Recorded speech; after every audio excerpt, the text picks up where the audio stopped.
680 pendaftar dan kami tidak bisa menampung semua di Zoom kami, sehingga kemudian sebagian harus di YouTube. Kami minta maaf untuk keterbatasan kami. Nah, ide ini nanti akan dieksplor lebih jauh, tapi saya kira penting bagi kita semua untuk memahami bagaimana etika publikasi di perguruan tinggi, terutama publikasi dosen dan mahasiswa, supaya tidak terjadi eksploitasi terhadap mahasiswa, dan terutama dalam konteks power relation di kampus, mahasiswa sering menjadi korban dan jadi semacam korban dari eksploitasi rejim publikasi kita, terutama kalau hanya mengacu pada Scopus saja. Nah, ini nanti kita bahas sama-sama, dan sudah hadir 3 orang pembicara, nanti dipandu oleh Dr. Wilson Terik. Beliau adalah dosen di program studi pembangunan S2 dan S3, dan juga sekretaris Pusat Studi Agama, Pluralisme, dan Demokrasi UKSW. Sekali lagi terima kasih dan selamat berdiskusi. Terima kasih untuk para pembicara yang sudah hadir bersama kami. Terima kasih Bapak Pendeta Dr. Ishak Latu, Ketua Pusat Studi Agama, Pluralisme, dan Demokrasi UKSW Salatiga. Baik, sebagaimana yang telah disampaikan oleh Pak Ishak Latu tadi, telah hadir 3 orang narasumber. Yang pertama, Dr. Jonathan Lasa. Beliau adalah dosen senior di Charles Darwin University dan juga merupakan anggota dari Forum Akademia Nusa Tenggara Timur. Pembicara kedua adalah Ibu Nelly Martin Anatias PhD. Beliau adalah dosen di Auckland University of Technology, Selandia Baru. Dan pembicara ketiga adalah Bapak Neil Samuel Lurpidara PhD. Beliau adalah Rektor Universitas Kristen Satyawacana, Salatiga.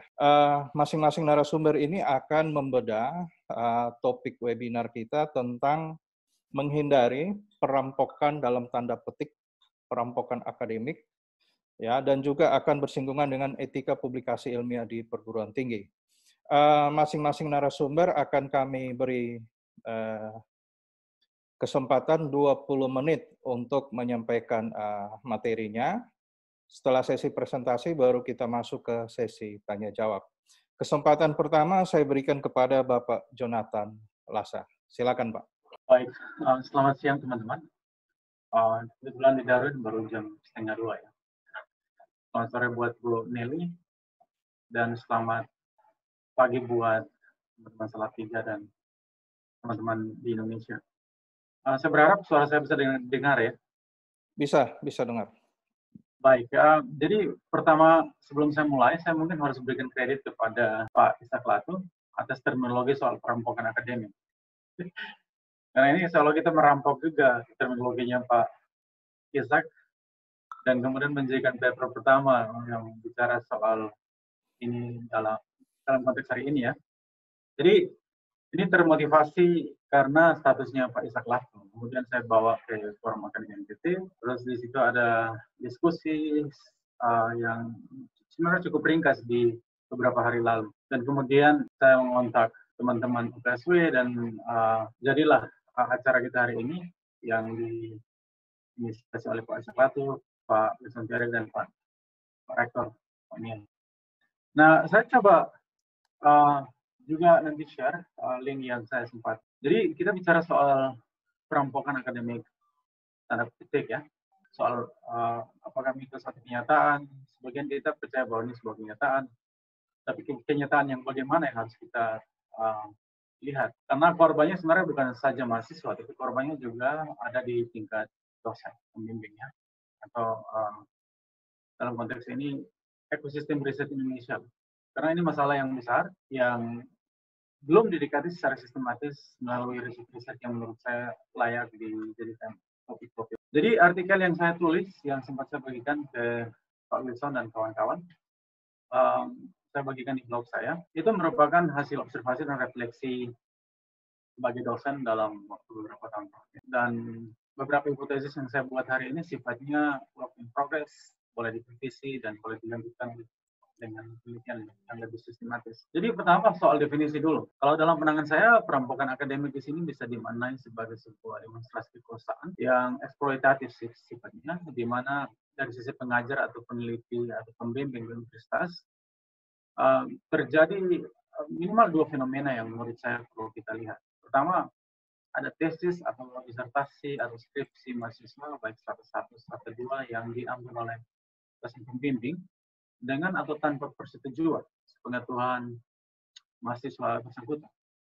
Lalu kemudian dikirimkan ke jurnal ilmiah untuk konferensi dengan atau tidak sama sekali menempatkan mahasiswa sebagai penulis, terutama penulis pertama, artikel atau penulis akademik. Nah, fenomena kedua yang saya lihat sebenarnya juga berrelasi dengan demonstrasi kekuasaan yang sifatnya eksploitatif oleh mereka yang berposisi lebih senior dari sisi umur maupun dari sisi posisi. Hal yang sering kita dengar adalah ketua jurusan ataupun bahkan rektor sekalipun dengan modus operandi di mana tanpa kontribusi intelektual sama sekali, mereka dengan gampangnya bisa mengambil kerjaan juniornya dan mengirimkan ke outlet atau jurnal yang kita anggap jurnal ilmiah. Nah, biasanya ini dilakukan karena sebagai junior dianggap dua hal, belum memenuhi syarat secara independensi intelektual, tapi juga di sisi yang kedua sebenarnya memang budaya harap gampang yang sering kita lihat digunakan oleh beberapa rekan-rekan yang kurang bertanggung jawab, yang punya posisi. Nah, fenomena kedua ini termasuk di dalamnya eksploitasi para pembimbing yang membimbing mahasiswa S3, di mana disertasi mahasiswa S3-nya gampang aja digunakan sebagai atas nama senior. Nah, kira-kira akar masalah saya melihat ada 4 hipotesis yang saya coba sasar hari ini. Pertama, kita harus lihat konteks ini dalam kompetisi perguruan tinggi dunia. Jadi ini bukan khas Indonesia saja, ini banyak negara. Kita bisa lihat di India, kita bisa lihat di Filipina, kita bisa lihat juga di China. Kalau kawan-kawan sempat baca beberapa jurnal mungkin akan ketemu. Nah, umumnya karena universitas global dipacu untuk harus naik rankingnya, para pengajar kemudian diperhadapkan pada tuntutan publikasi yang sangat tinggi tanpa 3 syarat utama yang sebenarnya di Indonesia dalam kondisi defisit. yakni waktu penelitian yang terbatas karena mengajar yang harus terlalu banyak, bisa 6-8 mata kuliah setahun. Kemudian dana penelitian yang kita tahu sangat kurang, budget dengan hanya 10 juta, 15 juta itu susah sekali menghasilkan riset yang berkualitas, walaupun tidak menutup kemungkinan. Dan yang ketiga saya kira juga di kualitas ekosistem penelitian yang belum memadai, termasuk sumber bacaan yang masih terbatas. Banyak dosen-dosen ketika mau cari bahan, yang paling otomatis di kepala adalah search Google biasa, nggak bisa masuk ke database seperti JSTOR, Scopus dan sebagainya, untuk melihat siapa yang udah kerja duluan, siapa yang citasinya paling tinggi, siapa yang paling punya otoritas dari sisi citasi di bidang tertentu dan digeluti. Ekosistem seperti itu memang bermasalah, perpustakaan yang juga memang kurang mendukung. Dan tapi secara umum saya rasa sistem meritokrasi penelitian yang juga sebenarnya senyap, kalau tidak bisa dibilang belum ada secara umum di banyak kampus-kampus di negara berkembang. Jadi masalah ini memang bukan masalah Indonesia, tapi karena kita dari Indonesia kita coba fokus bagaimana masalah ini bisa diselesaikan di Indonesia. Nah, implikasi daripada hipotesis 1 ini adalah kemudian fenomena kompetisi ini bertabrakan dengan kebijakan lembaga perguruan tinggi yang menetapkan syarat aplikasi tesis strata 2. Jadi kita ngomong strata 2 dulu di sini, sebelum kita sentuh strata 1 sama strata 3. Nah, di menurut saya ada sesuatu yang tidak seharusnya perlu terjadi. Karena dalam pengalaman saya di beberapa negara, kebetulan saya studi di Jerman, di Inggris juga sering perhatiin, terus sempat bekerja di US, di Singapura maupun sekarang di Australia. Saya merasa bahwa negara-negara yang sempat saya singgah itu orang, terutama dosen-dosen, tidak memaksakan tesis-tesis seksual untuk dipublikasikan. Karena memang secara desain tesis S2 yang sifatnya coursework itu memang bukan untuk penelitian. Kita mentraining mahasiswa di level coursework itu lebih kepada menguasai bacaan-bacaan dan pengetahuan-pengetahuan yang dasar tapi substantif dan lebih epistemologis dibanding yang S1. Soal berpikir kritis dan asking critical questions, reflective questions, itu kita tidak harapkan mahasiswa-mahasiswa di level semester 2 itu harus mengirimkan tesisnya ke jurnal. Nah, di Indonesia saya melihat terlalu masif pemaksaan pada tesis semester 2 untuk dipublikasikan di jurnal. Mungkin karena desakan kompetisi atau berbagai asumsi bahwa tesis S2 sesuatu yang sebenarnya layak dalam konteks ini. Saya sebenarnya kurang setuju dengan kebijakan ini. Nah, jadi saya pernah kelola jurnal dan saya pernah ingat beberapa kawan-kawan dari Kupang meminta kita untuk mempublikasi tesis mahasiswanya atau mempublikasi tesis kawan-kawan yang lagi S2 sebagai syarat kelulusan. Walaupun exercise ini menurutku cukup eksploitatif sebenarnya di tingkat mahasiswa, tapi kita perlu lihat di dalam konteks negara-negara yang cukup maju pendidikan tingginya, mereka tidak pernah semacam memaksakan anak-anak S2 untuk tesisnya bisa dipublikasikan. Misalkan konteks saya mengajar, saya kebetulan mengajar program S2 juga di sini. Saya kalau hitung-hitung dari 10 tesis itu mungkin hanya satu yang layak untuk kita kirimkan ke jurnal. Yang lain itu menurut saya sampah, kalau mau bilang. Walaupun memang bagus datang dari refleksi yang mendalam, tapi untuk bisa dikonversi menjadi sesuatu yang publishable di jurnal P1 P2 butuh sekali banyak sumber daya, waktu, tenaga, pikiran yang harus dicurahkan untuk bisa dipublish di jurnal-jurnal yang bagus. Nah, dari pengalaman saya di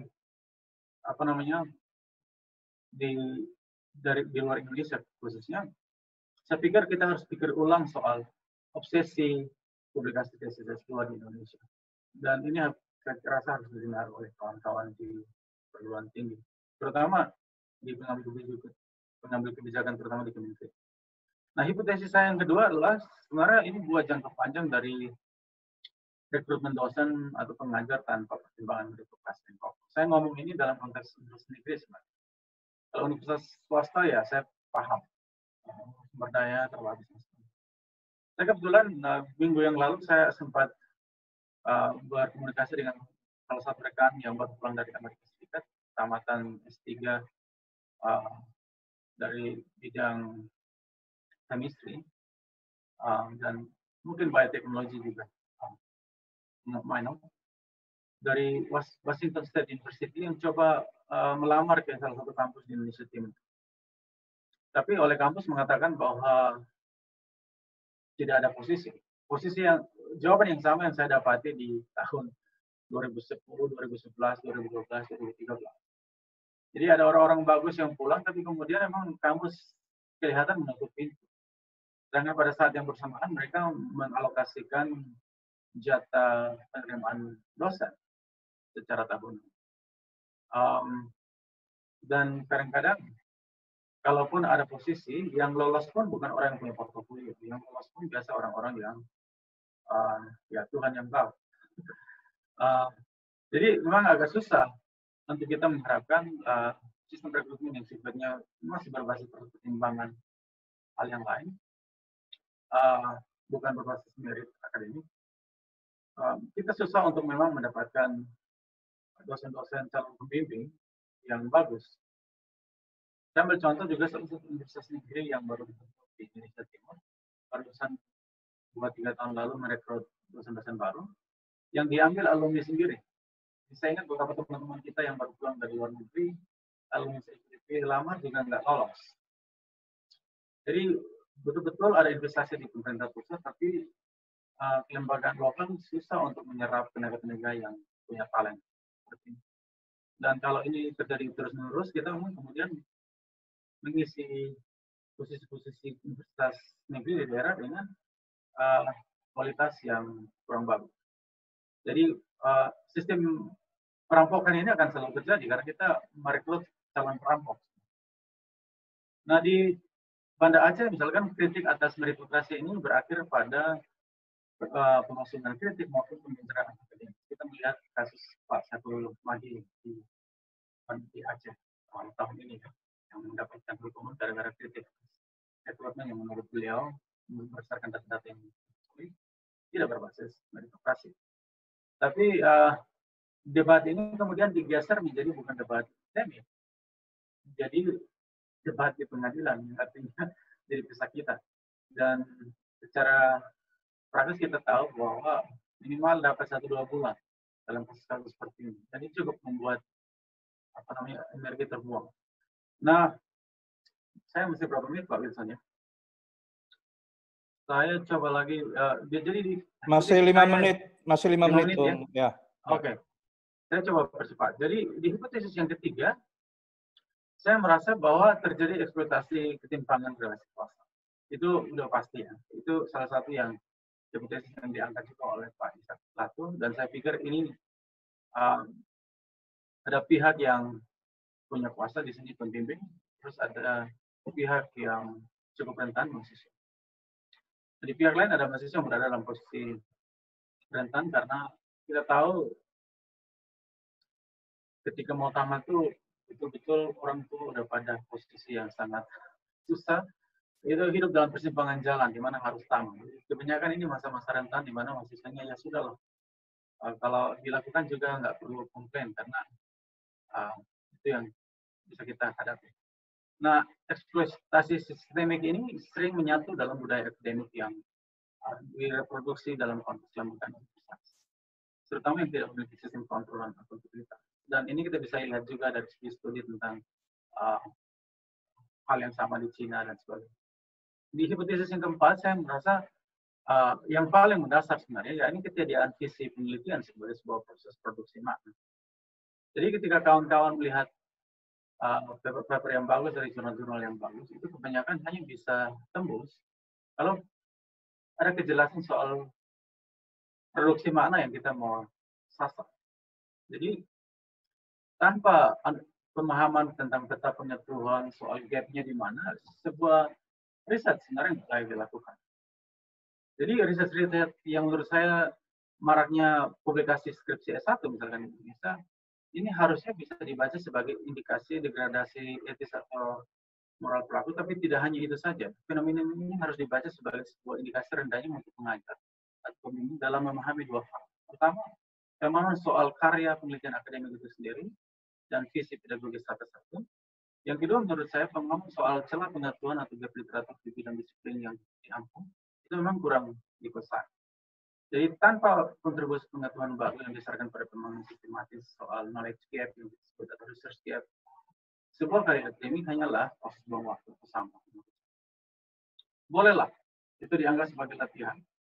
Yang menurut saya tidak terlalu layak kita mendorong mahasiswa S1 memikul beban yang besar soal memproduksi pengetahuan.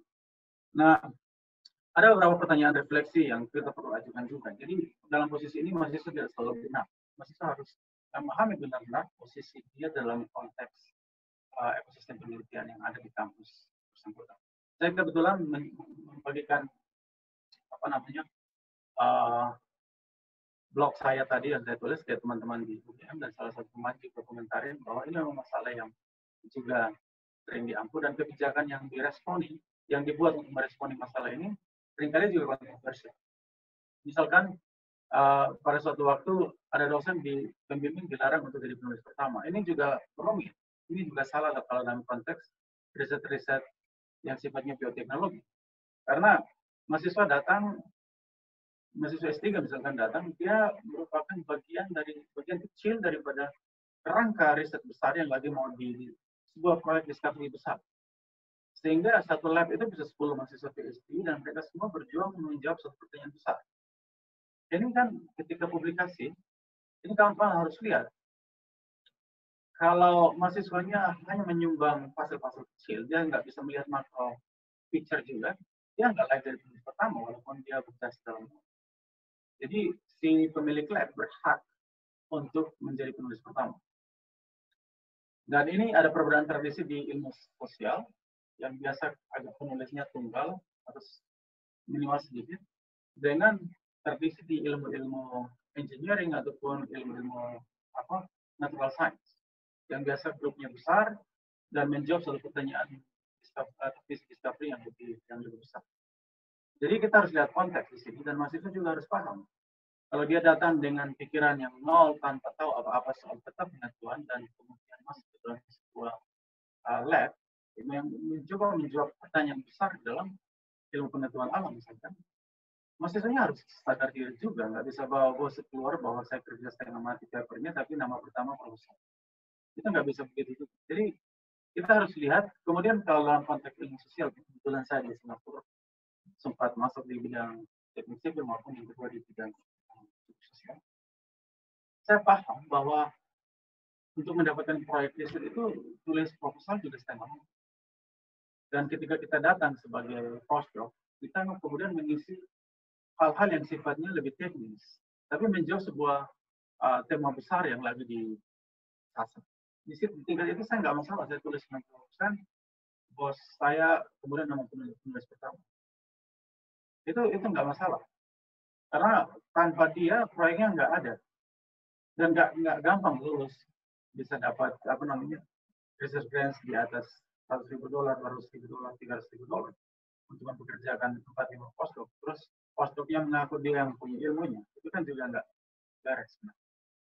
Jadi menurut saya harus kita lihat konteksnya dan topik ini harusnya kita bawa ke tingkat yang lebih sistematis sehingga ada transparansi dan mahasiswa yang mengeluh pun bisa kita cross check apakah memang 3 tahun sebelum dia datang dia udah punya sesuatu portofolio di bidang. Terima kasih Pak Jonathan Lasa. Kita ke pembicara kedua, Ibu Nelly Martin. Silakan Bu, maksimal 20 menit. Oke, terima kasih. Selamat sore waktu Selandia Baru. Selamat pagi dan selamat siang waktu Indonesia dan waktu Australia. Saya hanya mau menyampaikan beberapa hal. Ada beberapa hal dan isu yang saya tangkap bahwa overlapping dengan apa yang sudah disampaikan oleh Bung Jonathan Lasa. Yang pertama adalah ada power relation yang timpang kekuasaan dalam hubungan dosen dan mahasiswa di Indonesia. Dan itu saya tidak dapati minimal waktu saya sekolah di US dan sekarang saya mengajar di Selandia Baru. Jadi kekuasaan yang timpang ini, hubungan timpang kekuasaan ini ternyata sangat rentan di mana ada power exercise ya yang bisa dilakukan oleh dosen kepada mahasiswanya begitu. Sedangkan kalau di Selandia Baru memang hubungan antara dosen dengan mahasiswa itu bisa dibilang bukan casual ya, tapi kami dalam hubungannya itu sama gitu, equal. Bahkan dalam hubungan kami sehari-hari, saya tidak disapa dengan doktor begitu, hanya dengan nama. Itu artinya saya tidak bisa semena-mena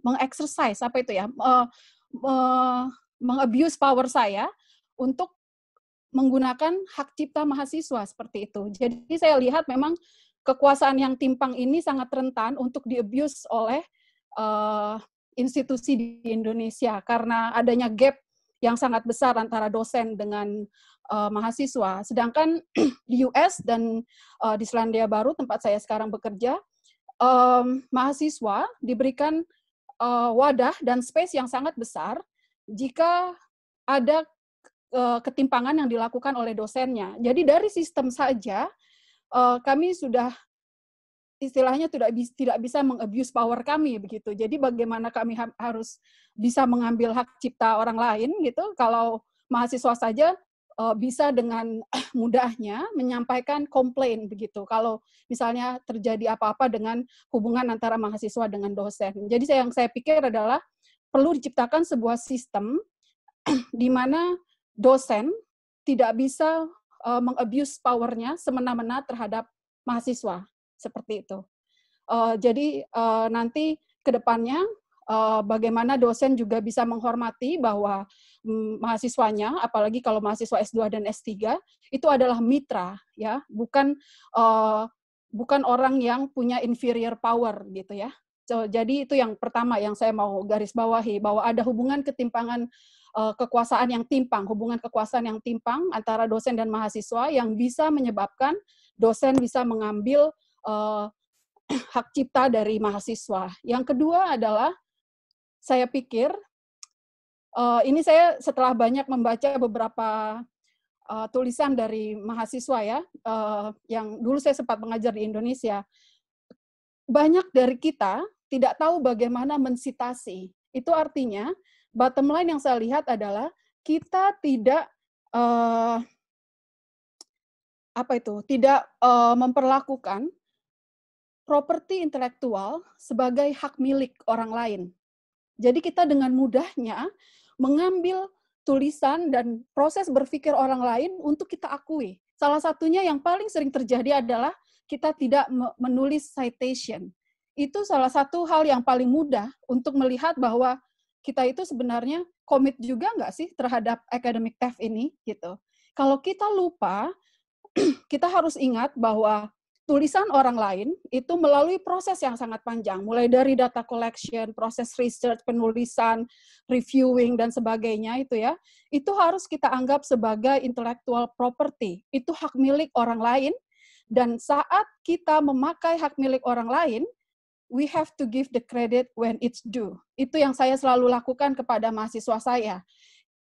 Ada saatnya karena mereka tidak tahu, ya, mungkin ignorance begitu ya, atau mungkin mereka memang tidak tahu caranya mensitasi. Jadi saya pikir perlu sekali diberikan pelajaran tentang academic writing, baik untuk mahasiswanya dan untuk dosennya juga, karena mungkin ya saya hanya memberikan benefit of the doubt di sini, mungkin kadang-kadang kita tidak tahu, oh ternyata memang harus diberikan sitasi ya di sini ya, karena ini hak milik orang lain. Jadi itu, hal kedua yang perlu saya garis bawahi adalah kita harus mulai berpikir bahwa properti intelektual adalah hak milik orang lain.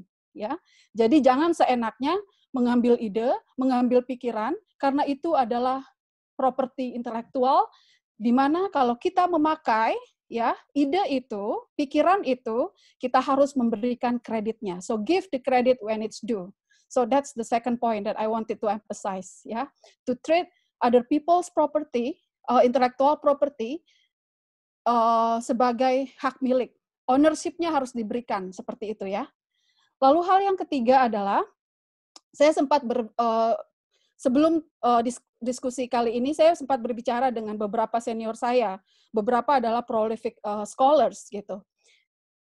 Jadi yang harus digarisbawahi adalah, ini adalah masalah integritas sebenarnya, bukan masalah negara. Karena dimanapun, tadi seperti yang Pak Jonathan bilang, bukan hanya terjadi di Indonesia, terjadi juga di beberapa negara lain. Cuman mungkin, seperti yang tadi saya sudah bilang, di negara-negara maju seperti Selandia Baru, atau mungkin di Amerika Serikat, hubungan dosen dan mahasiswa tidak terlalu banyak memiliki ketimpangan kekuasaan gitu. Jadi gap kami itu lebih sebagai mitra dibandingkan hubungannya timpang antara yang mana yang lebih berkuasa dan yang dikuasai seperti itu. Jadi dari sistem itu saja sudah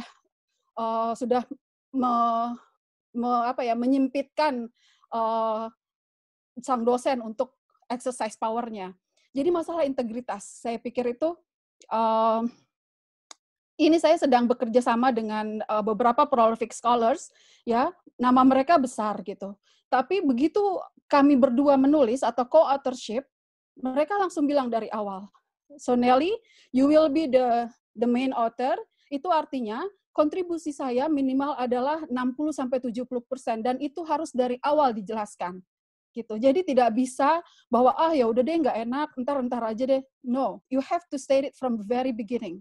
Jadi kalau misalnya Anda mau bekerja sama dengan orang lain dalam penulisan, ya baik Anda harus menganggap bahwa dia adalah mitra sejajar, baik itu hubungan dosen atau mahasiswa, tapi kalau sudah masalah publikasi, kalau menurut saya harus jelas dari awal. Baik, saya akan menjadi main author, kamu akan menjadi penulis kedua. Artinya, sebagai penulis pertama, saya harus kontribusi lebih banyak, 60-70% misalnya ya.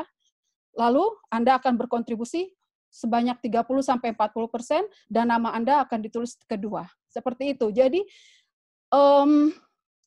bukan karena dia lebih senior, bukan karena dia lebih lebih namanya lebih bagus dalam field begitu, tapi lebih kepada kontribusi untuk memilih mana yang menjadi main author atau penulis pertama atau penulis utama dan mana yang penulis kedua. Jadi berdasarkan kontribusi seperti itu ya.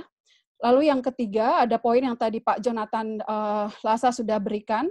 Konteksnya adalah dalam bidang humanities, dalam bidang humanities, biasanya co-authorship ya atau penulisan yang bekerja sama yang bareng-bareng itu lebih tidak dilakukan dibandingkan dengan natural sciences, di mana tadi ada principal investigator, mereka biasanya adalah penulis grant, yang mendapat grant, mereka punya lab, lalu mengundang mahasiswa PhD dan juga postdoc untuk bekerja di labnya. Nah, biasanya mereka memang dalam dunia major natural sciences ya, termasuk engineering juga, mereka common practice bahwa mereka menulis bersama-sama dan biasanya principal investigator regardless of the contribution mungkin ya akan menjadi terus penulis utama begitu ya. Tapi ini tidak lazim dilakukan di humanities. Minimal itu yang saya tahu. Karena di humanities biasanya walaupun misalnya waktu saya sekolah di Amerika dulu ya, supervisor saya banyak sekali memberikan kontribusi feedback seperti itu, tapi karena data collection yang melakukannya adalah saya, saat publikasi, saya bertanya kepada advisor saya, apakah dia mau menuliskan bersama dengan saya. Advisor saya berkata tidak. Kenapa? Karena dia merasa bahwa ide dan semua data collection sampai penulisan dilakukan oleh saya sendiri, walaupun beliau memberikan banyak masukan dan feedback. Jadi jelas di situ, integritasnya adalah kita memahami bahwa tulisan orang lain, proses penelitian orang lain, itu adalah intellectual property. Kalau kita sudah memahami hal ini, buat saya, itu akan lebih jelas kapan kita harus memberikan kredit when it's due, kapan kita juga bisa berkontribusi bersama, seperti itu. Hal lain yang ingin saya bahas adalah, ini perspektif lain ya, di mana kalau di Indonesia dosen dengan seenaknya misalnya, atau beberapa dosen, saya tidak mau mengeneralisasi, beberapa dosen mengambil hak cipta mahasiswa dan ingin menjadi penulis utama, padahal kontribusinya tidak ada atau sedikit sekali ya. The opposite is also true ya. Waktu saya sekolah sebagai mahasiswa S3 di Amerika Serikat, saya bekerja dengan advisor saya itu orang yang istilahnya big fish in the field lah. Jadi saya sebenarnya memang ingin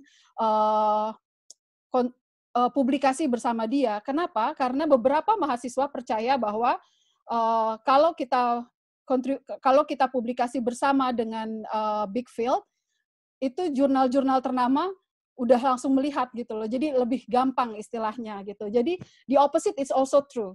Ya, tetapi biasanya dosen-dosen yang sudah prolific ini, published scholar yang sudah sangat besar namanya, mereka lebih selektif karena ada reputasi kan yang harus dipertaruhkan. Kalau misalnya ternyata tulisannya tidak bagus. Tadi yang seperti Bung Jonathan Lasa bilang bahwa beberapa mungkin sampah gitu. Jadi ada beberapa. Jadi the opposite can also be true. Jadi beberapa mahasiswa justru ingin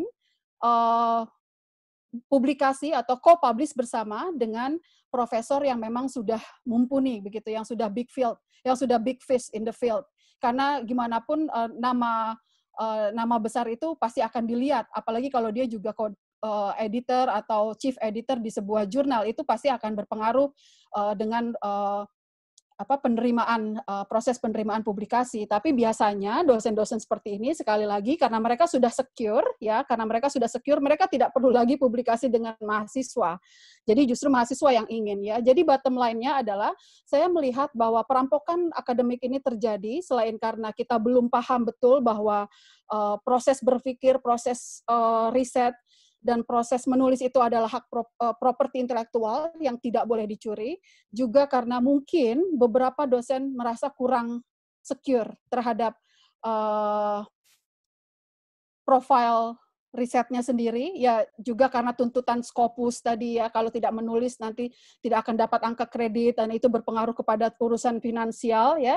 Jadi ini ada masalah integritas dan ada masalah security, personal security, dan financial security yang saya lihat mengapa proses perampokan ini bisa demikian terjadi selain yang sudah diulas oleh semua. Jadi poin-poinnya sudah saya berikan.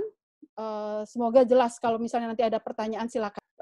Kita lanjut ke pembicara ketiga, Bapak Neil Rupidara. Kepada Pak Neil Rupidara kami persilakan. Silakan Pak Neil. Terima kasih Pak Wilson. Suara oke kah? Ya, bisa didengar Pak. Silakan lanjut Pak. Mohon maaf tadi saya sempat mengalami gangguan teknis. Saya agak hilang bagian tengah sampai ke akhir dari presentasi Pak John tadi, Bung Jonathan. Terima kasih, saya sudah dengar juga dari Bu Nelly ya. Salam kenal buat Bu Nelly. Teman-teman semua, saya kira cukup banyak poin sudah dibuat oleh baik Bung John Lassa maupun Bu Nelly. Saya pertama mau membawa dulu ke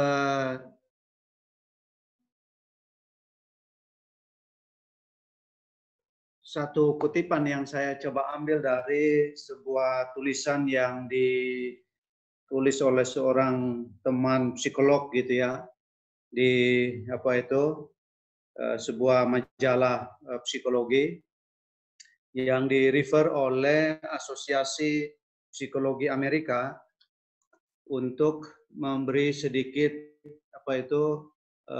wawasan kepada pembacanya berkaitan dengan prinsip-prinsip dalam etika di bidang penelitian. Nah, saya kira persoalan yang diantaranya diangkat khususnya oleh Pak Pendeta Ishak dalam postingan Facebook-nya itu hanya barangkali sebagian kecil dari problematika yang lebih luas dalam relasi dan proses-proses dan output dari atau impact dari pekerjaan melakukan riset dan luaran-luarannya. Nah, si penulis Deborah Smith saya kira dengan sebuah statementnya menggambarkan bahwa saya mau memahami dia membuat statement ini dalam konteks bahwa persoalan kita ini kan ibarat besar atau banyak atau cukup masif, banyak yang masih sifatnya tersembunyi. Jadi seperti gunung es yang mencuat ke atas itu ya hanya sebagian kecil dari persoalan ini.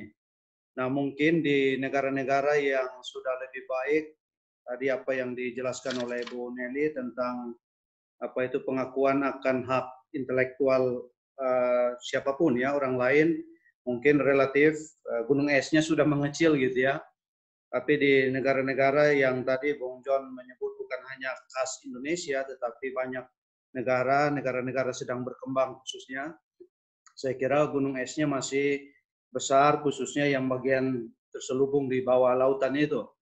Jadi kutipannya Smith ini mengatakan di situ bahwa ini ya sesuatu yang baru nyaman dibicarakan ya belum terlalu lama juga, oke. Kita lihat dia menuliskan ini 2003 sudah 17 tahun dari sekarang, sehingga kita bisa katakan bahwa sudah beberapa waktu jaraknya dari posisi hari ini, bahwa persoalan-persoalan etika dalam wilayah penelitian dan pekerjaan-pekerjaan akademik yang lain ini ya mulai mungkin makin banyak ya, lebih mudah dibicarakan, penanganannya lebih lebih serius gitu ya. Ada sebuah kasus menyangkut seseorang dengan nama super besar ya di bidang sains. Ini bukan masalah perampokan akademik atau mencatut sebuah gagasan atau karya pemikiran seseorang lalu menyebut dirinya sendiri yang menghasilkan itu, tetapi perilaku yang lain lagi. Nah, karena nama besar, kadang-kadang ya orang-orang di sekelilingnya juga punya sikap permisif ya. Oh, masa yang bersangkutan melakukan itu? Tetapi ya bisa saja, dan tidak sedikit orang yang kemudian belakangan mengangkat kasus-kasus yang berkaitan dengan perilaku superstar itu, dan saya kira lalu banyak pihak yang menyadari bahwa ya perilaku seperti itu bisa saja dilakukan atau menyangkut orang-orang yang bahkan sudah super sekalipun gitu ya. Jadi itu tidak terkait langsung dengan isu kita, tetapi ya masalah etika dalam dunia riset atau pekerjaan-pekerjaan relevan lainnya. Nah, teman-teman semua, saya mau dudukkan dulu bahwa ketika kita bicarakan ini, khususnya kita yang ada di dunia akademik, kita sebagai akademisi, ini sebuah profesi. Kita masuk ke dalamnya, melewati sebuah barier tertentu, dan akan tetap ada di dalamnya sampai dengan batas waktu tertentu untuk keluar dari ruang profesi itu. Nah, kajian-kajian tentang profesi atau kaum profesional, saya kira tidak mudah masuk ke dalam domain seperti itu, karena ya harus pas atau melampaui sejumlah hal gitu ya. Saya kira terlepas dari bahwa sistem untuk menjaga batas-batas ruang profesi akademisi kita ini berbeda-beda antar negara misalkan, antar institusi atau organisasi perguruan tinggi, tapi saya kira tetap juga ada itu yang membuat siapapun di dalamnya masuk, dia bagaimanapun sudah dicap ini akademisi. Nah, dalam konteks seperti itu sebagai sebuah profesi, ini profesi yang usianya panjang sekali, tua, yang kalau kita mau menempatkan itu dari olah ilmu pengetahuan yang sudah dilakukan oleh, harus paling sedikit kita merujuk filsuf-filsuf Yunani kuno, ya sudah dari zaman seperti itulah, kecuali kita mau tambah mundur lagi. Ini sudah dijaga pola perilaku yang baik, yang benar gitu ya dalam ruang profesi ini. Oleh karena itu dalam ruang yang lebih modern, maka ada seperangkat nilai-nilai, norma-norma saya kira yang mencoba untuk mengatur tatanan perilaku individual maupun sosial kita dalam ruang profesi ini, sehingga ada etika profesi. Nah, saya karena tadi menyebut di atas merujuk pada diantaranya Deborah Smith ini, dan itu ditulis dalam konteks psikologi, maka saya akan mencoba merujuk pada konteks yang banyak dipakai di Asosiasi Psikologi Amerika, yang kalau saya publikasikan karya saya di jurnal-jurnal ya, di jurnal-jurnal manajemen, saya kira APA adalah salah satu rujukan dalam teknik atau cara menulis gitu ya. Yang tadi Bu Nelly mengatakan kita perlu belajar kembali tentang academic writing. Geser Pak Wilson. Nah, saya setuju dengan apa yang tadi mulai oleh Bung John. Jadi kita bagaimanapun harus menempatkan diri dalam super system yang mengatur kita. Tadi saya katakan profesi yang sudah sangat panjang dibangun, lalu khususnya dalam dunia pendidikan tinggi ini ya rejim universitas itu sudah terbentuk, dan salah satunya adalah rejim riset. Dan dalam kacamata itu ada semacam pandangan yang saya kira sudah tidak terhindarkan, dan Indonesia belakangan ini menunjukkan dirinya mulai masuk kepada game seperti itu, ya publish or perish. Kalau tidak publish ya saya kira kita tidak akan dikenal, nama atau reputasi kita ya tidak akan tinggi gitu ya. Dan juga termasuk penyimpangan-penyimpangan dalam hal publikasi, ya itu juga mengganggu reputasi misalkan begitu. Nah, tetapi rezim ini saking menuntut orang untuk seproduktif-produktifnya, aiming higher dan higher lagi untuk publikasi, maka ya kadang-kadang menempatkan seseorang untuk demi reputasinya, demi performance-nya, demi implikasi-implikasi lain dari situ, saya kira kadang-kadang jadi agak menyimpang perilaku-perilakunya. Jadi kita bisa lihat dalam perilaku tertentu, satu orang menulis sebuah karya, ngutip karyanya itu berpuluh-puluh misalkan gitu ya, sebanyak-banyaknya. Ini juga satu penyimpangan, karena dengan begitu dia dapat citasi yang banyak kan gitu ya.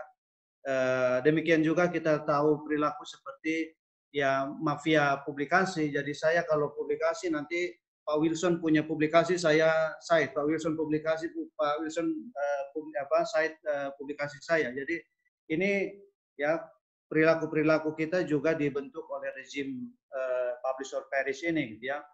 Jadi ada masalah yang saya kira berkembang di sana, termasuk yang kita diskusikan hari ini. Jadi orang mencari nama baik di sana dan dilakukan dengan cara yang tidak atau kurang beretika begitu ya.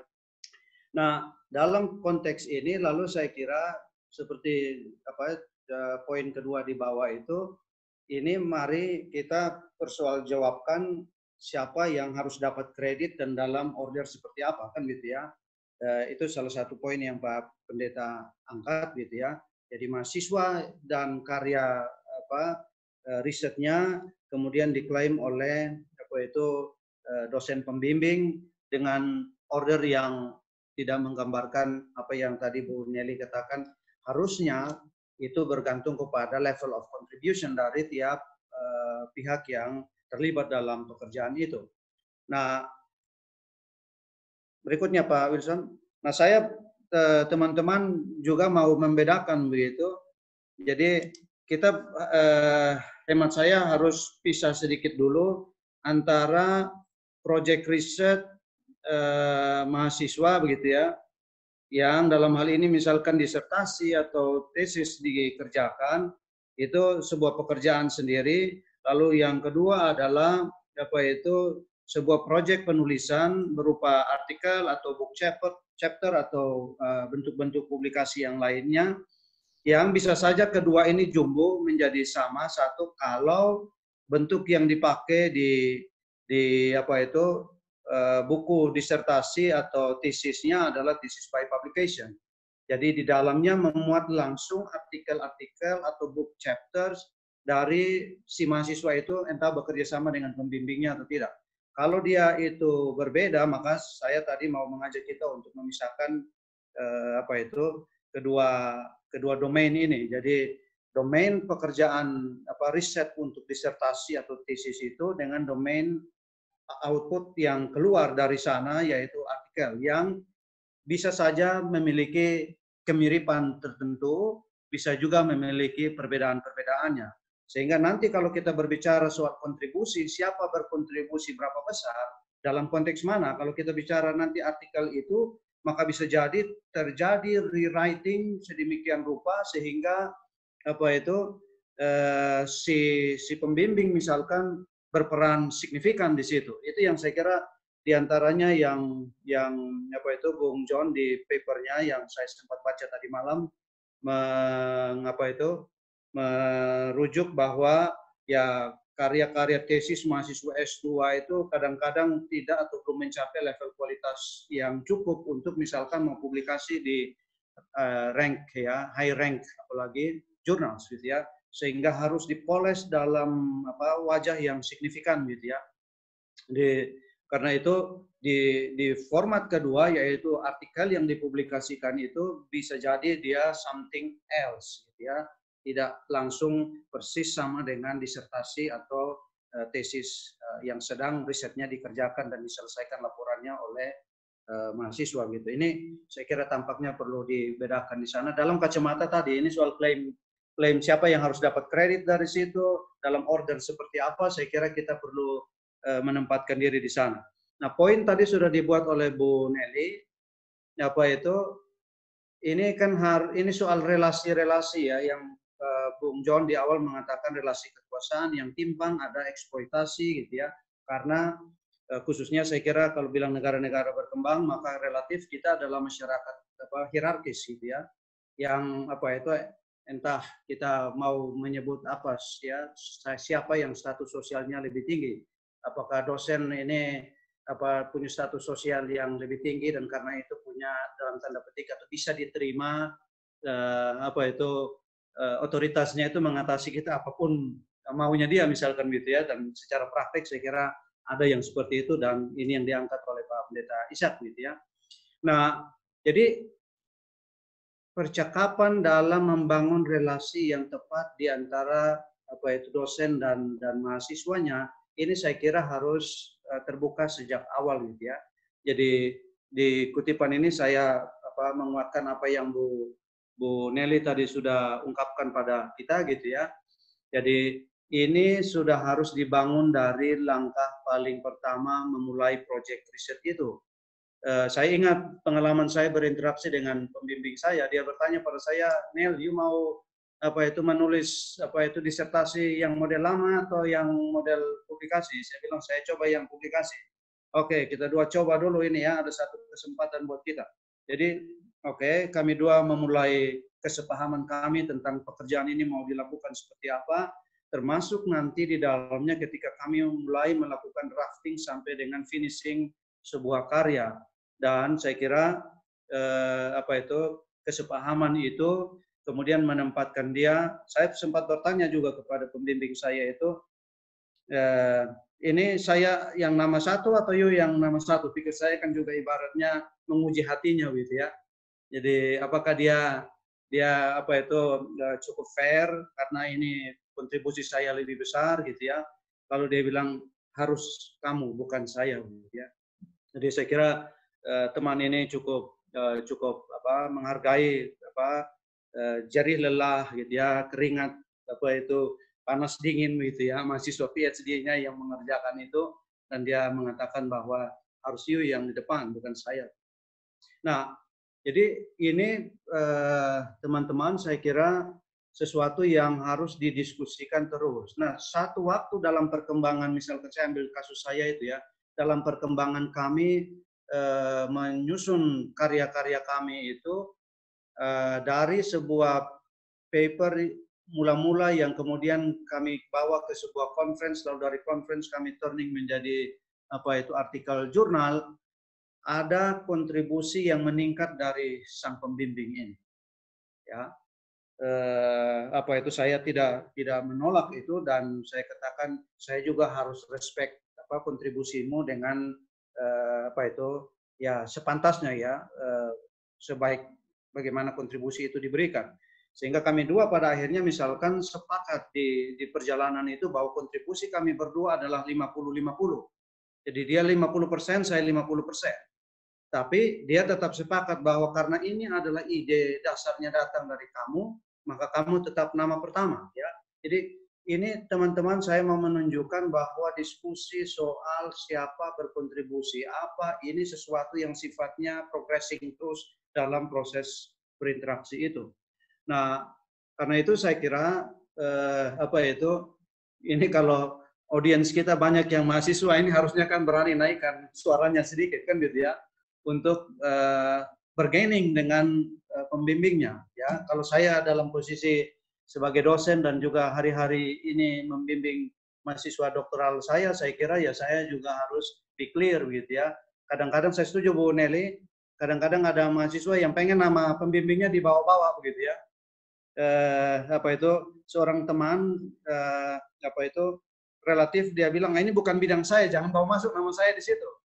Nanti saya orang pahami ini bidang keahlian apa, nanti sebentar di sini, nanti sebentar di sana gitu ya.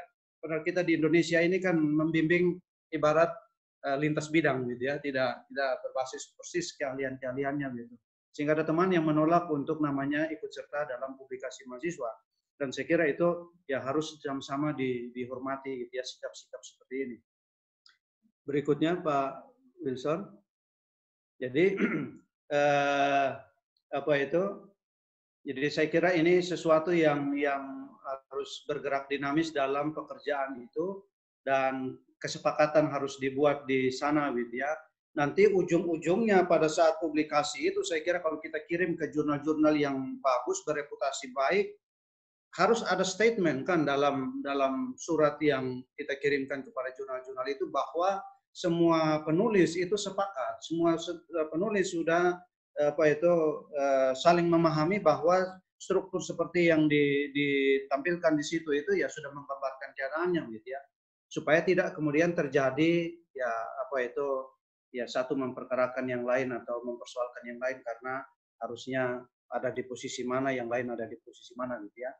Jadi dalam hal itu lalu saya kira yang saya mau dorong dalam hal ini, karena judul yang di awal saya berikan kan kita menuju iklim riset yang beretika, maka saya menggiring ke arah bagaimana kita moving ke arah penghargaan itu, terbalik dari kasus-kasus yang sedang terjadi gitu ya, khususnya yang diangkat oleh Pak Pendeta gitu ya.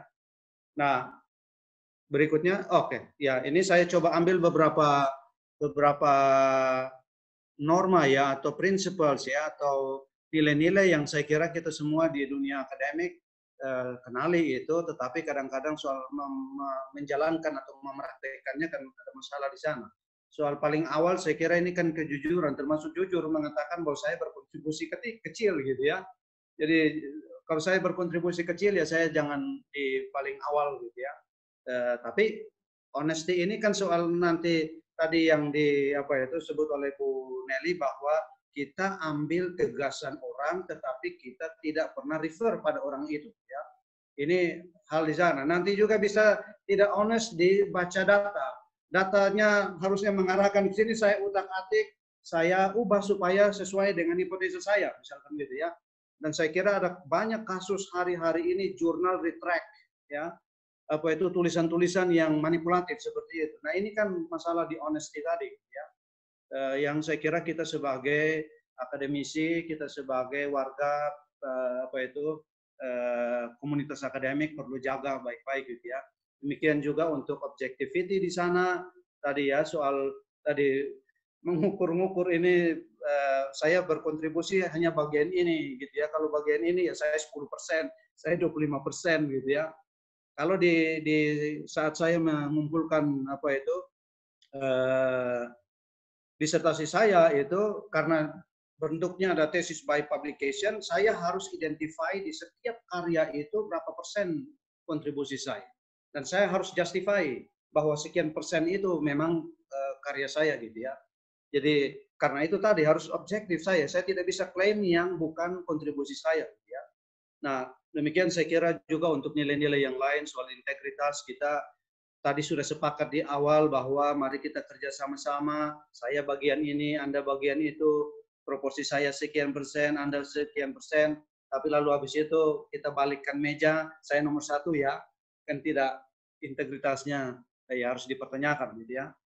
Jadi ini saya kira beberapa hal di sana termasuk saya kira dua poin terakhir itu soal responsible mentoring khususnya dalam relasi pembimbing dan yang dibimbing gitu ya. Saya kira kita mau promote young generation of academics gitu ya. Jadi saya kira kan kita harus melaksanakan tugas-tugas bimbingan ini baik gitu.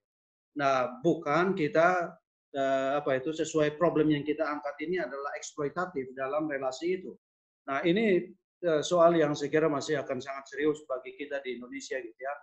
Nah, tidak hanya apa itu antar dosen pembimbing dan bimbingan, tadi Bung John sudah ungkapkan antara dosen yang senior dengan yang junior ya. Apa itu respect for colleges ya.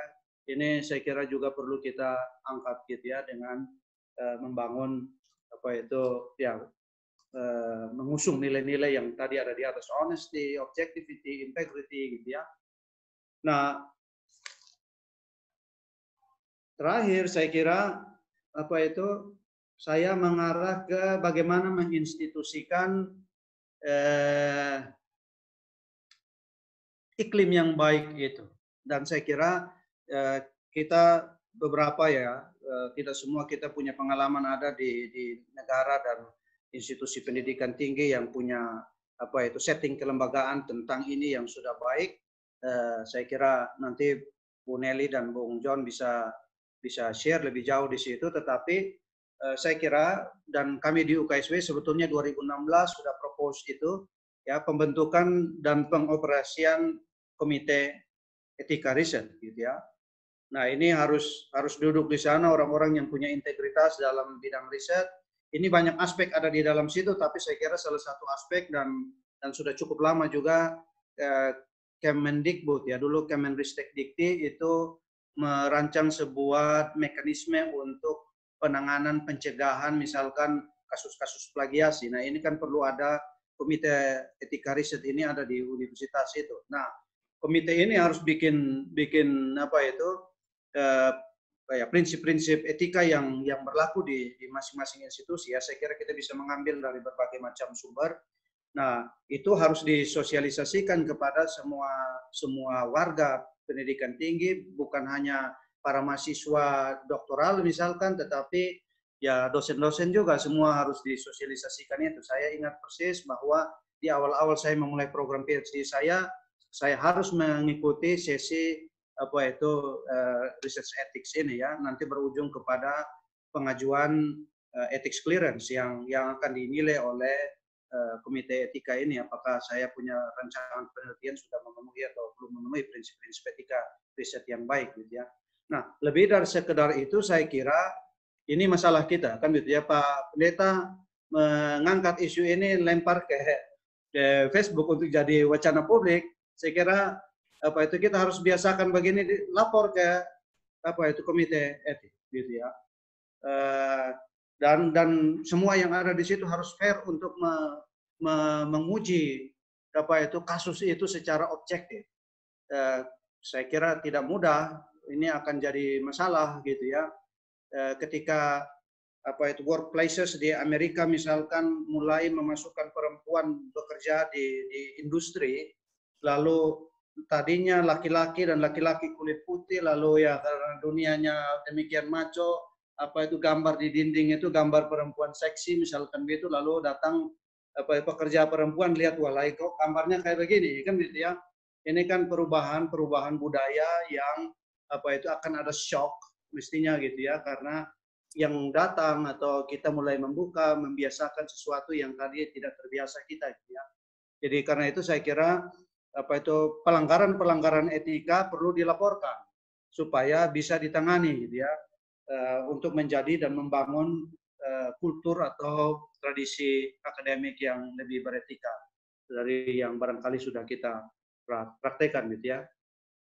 Saya kira itu barangkali dari saya untuk membahani diskusi ini.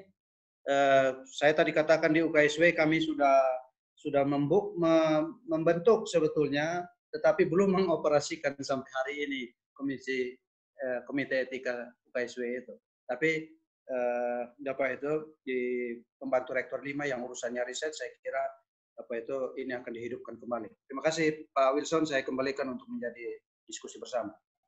Baik, terima kasih Pak Neil Rupidara dan kedua pembicara lainnya Pak Jonathan dan Ibu Nelly. Baik, Bapak Ibu sekalian, kita akan masuk ke sesi tanya jawab. Di room chat ini ada beberapa pertanyaan yang masuk dan kami beri kesempatan dulu kepada 3 orang penanya di termin pertama, dan jika masih ada waktu menuju jam pukul 13.00 waktu Indonesia Barat, kita akan buka termin kedua.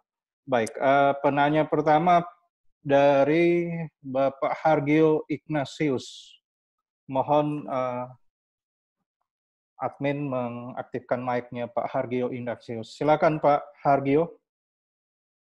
Ya, selamat pagi, kok pagi? Ya ini kebetulan selamat pagi waktu UK dan selamat siang waktu Indonesia. Saya ada beberapa pertanyaan, tapi sepertinya tadi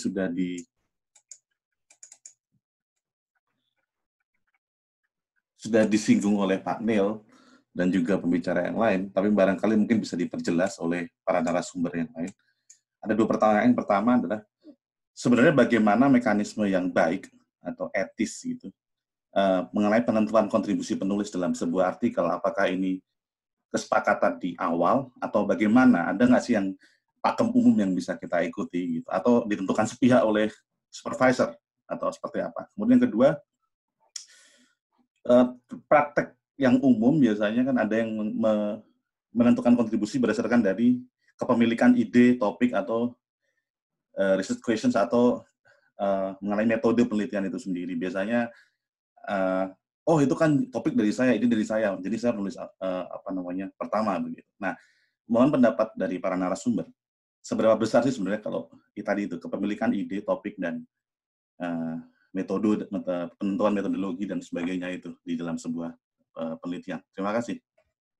Baik, terima kasih Pak Hargio. Untuk penanya kedua, Ibu Sakti Oktaria Batubara. Silakan Ibu Okta.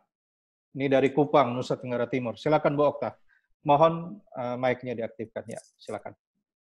Terima kasih Pak Wilson. Pertanyaan saya kepada Ibu Nelly.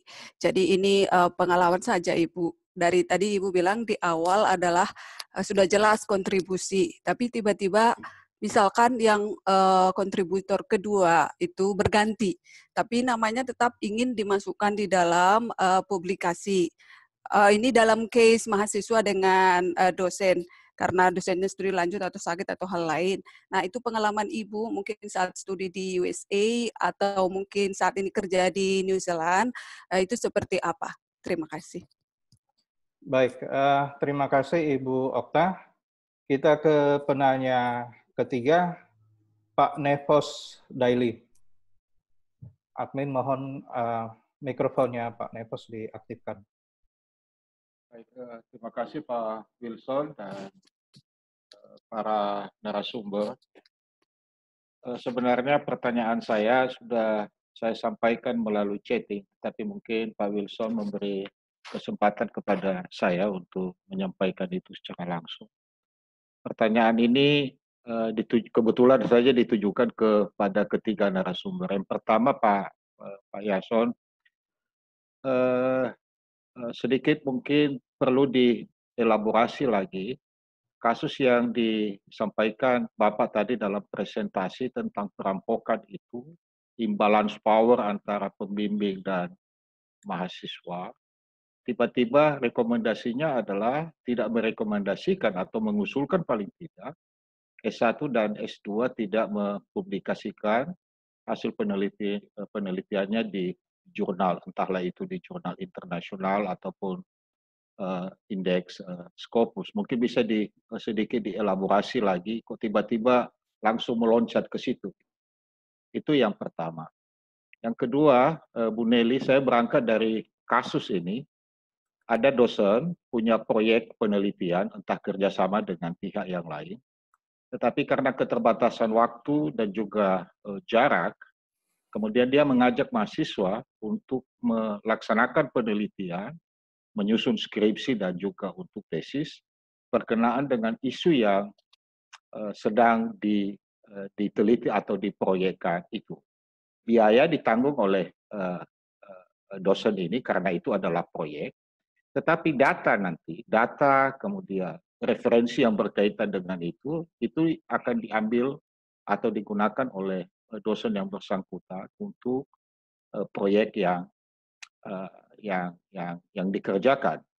Nah, dari sisi benefit tentunya mahasiswa mendapatkan manfaat, biaya, dan juga mungkin bisa menjadi dari diskusi-diskusi yang dilaksanakan. Nah, pertanyaannya adalah dalam konteks perampokan yang Ibu tadi paparkan tadi, apakah bisa menjadi bagian dari isu itu atau mungkin ada ide lain yang berkaitan dengan kasus yang saya sampaikan. Dan ini tidak hanya 1-2 kasus, karena pasti dalam kerjasama dengan mitra-mitra yang lain, dosen-dosen ini mendapatkan proyek-proyek seperti itu. Nah, yang ketiga, Pak Neil, tadi pertanyaan saya sebenarnya sudah terjawab di slide terakhir dari presentasi, bahwa di kampus kita sudah dibentuk komite etik untuk penelitian ini. Nah, tadi juga sudah disampaikan mau dihidupkan lagi. Nah, saya mengusulkan agar hal-hal ini mendapat perhatian dan berlaku untuk seluruh sivitas akademika, tidak hanya masing-masing prodi, tidak hanya masing-masing dosen pembimbing terhadap hal itu, tapi berlaku untuk semua.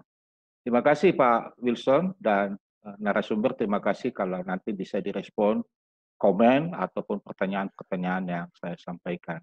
Salam. Baik, terima kasih Pak Nevos Daily. Baik, saya berikan kesempatan kepada para narasumber untuk merespons. Mungkin mulai dari yang paling jauh dulu di antara New Zealand atau di Darwin ini. Silakan Pak John Lasa atau Ibu Nelly.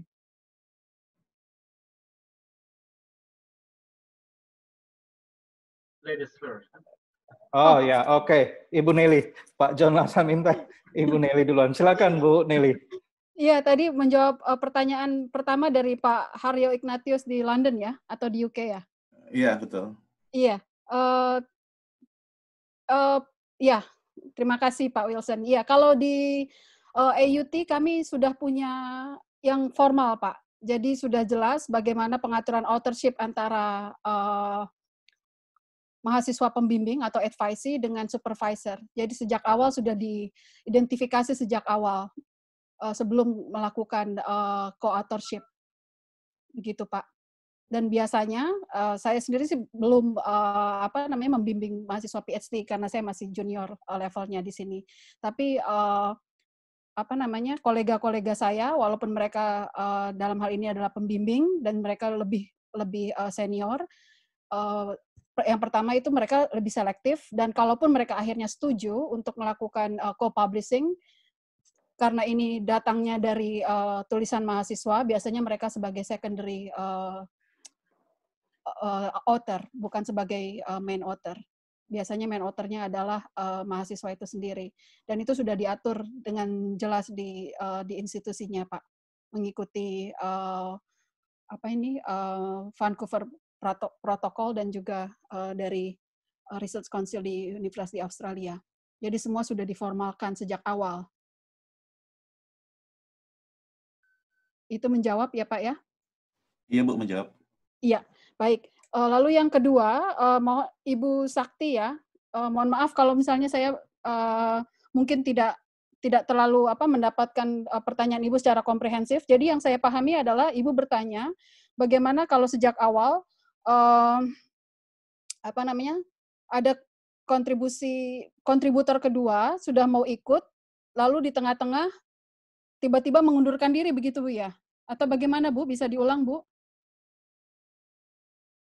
Ya Ibu, jadi di tengah-tengah kontributor keduanya, di awal sudah ada perjanjian bahwa dia yang akan menyelesaikan sebagai penulis kedua, tapi di tengah-tengah ada studi lanjut atau sakit sehingga diganti dengan yang lain. Nah, baik yang pertama maupun kedua sudah sama-sama besar kontribusinya di situ. Seperti itu. Jadi kontribusinya sudah ada ya? Ya. Kalau buat saya sih, integritas saya jelas. Siapapun yang berkontribusi lebih banyak, dia harus menjadi main author. Kalau saya, pakem saya hanya itu aja, Bu. Jadi, kalaupun pada akhirnya, saya belum pernah mengalami ini ya, tapi kalau misalnya second author atau penulis kedua tiba-tiba tidak ada, tapi masih ada kontribusinya, saya pikir masih berhak. Kecuali memang dia, jadi itu negosiasi kalau saya lihatnya, Bu. Kecuali memang beliau mau mengundurkan diri dari penulisan itu, tapi itu artinya semua proses semua yang sudah dikontribusikan oleh penulis kedua harus hilang, seperti itu, Bu. Tapi kalau mau terus lanjut, asalkan kontribusinya aja, kalau menurut saya, kontribusinya ada, saya pikir masih berhak seperti itu, Bu. Tapi itu ya itu, negosiasi pribadi pada akhirnya. Ya, jelas ya, Bu ya? Mudah-mudahan. Oke, yang ketiga, tadi saya mencatat dari Pak Nevos ya. Ya, Ya, Pak. Nevos. Iya, iya. Ini saya langsung dari pengalaman pribadi saja ya, Pak ya. Jadi saya saat ini sedang terlibat dalam proyek penelitian cukup besar untuk kapasitas New Zealand karena memang dibiayai oleh salah satu lembaga riset yang paling besar lah di New Zealand seperti itu. Dan kebetulan principal investigatornya adalah 2 orang yang memang sangat prolific gitu ya, Pak ya. Saya datang sebagai salah satu peneliti untuk komunitas Muslim. Jadi artinya saya bukan principal investigator dan saya semua biaya datang dari 2 orang ini gitu karena mereka yang dapat grant. Tapi begitu proses penulisan dan data collection, kami akan ada beberapa publikasi. Itu saya langsung ditunjuk sebagai main author untuk komunitas Muslim. Kenapa?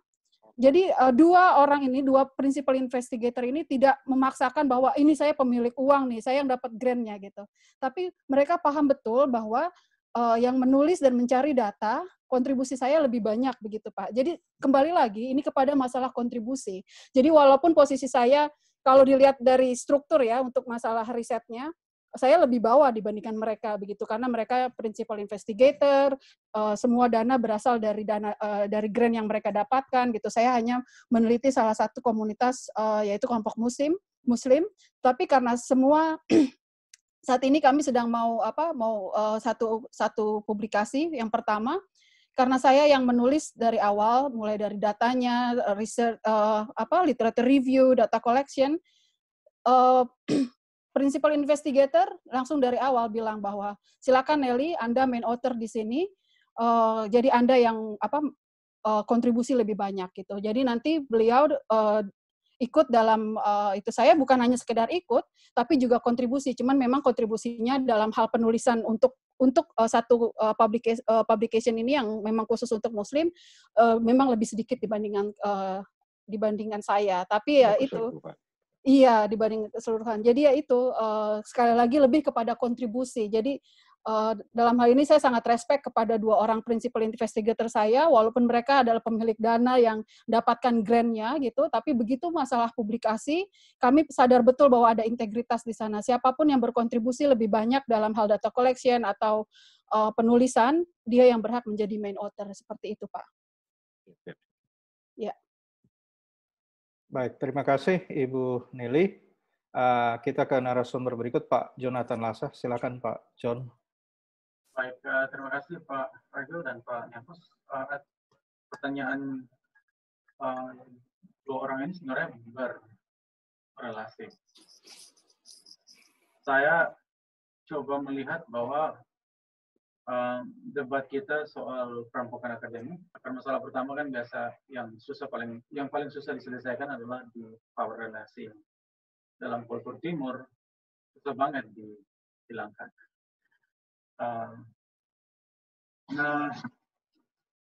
Ada beberapa pendekatan yang coba dilakukan saat ini. Saya lihat juga di Indonesia dilakukan kuantifikasi kontribusi.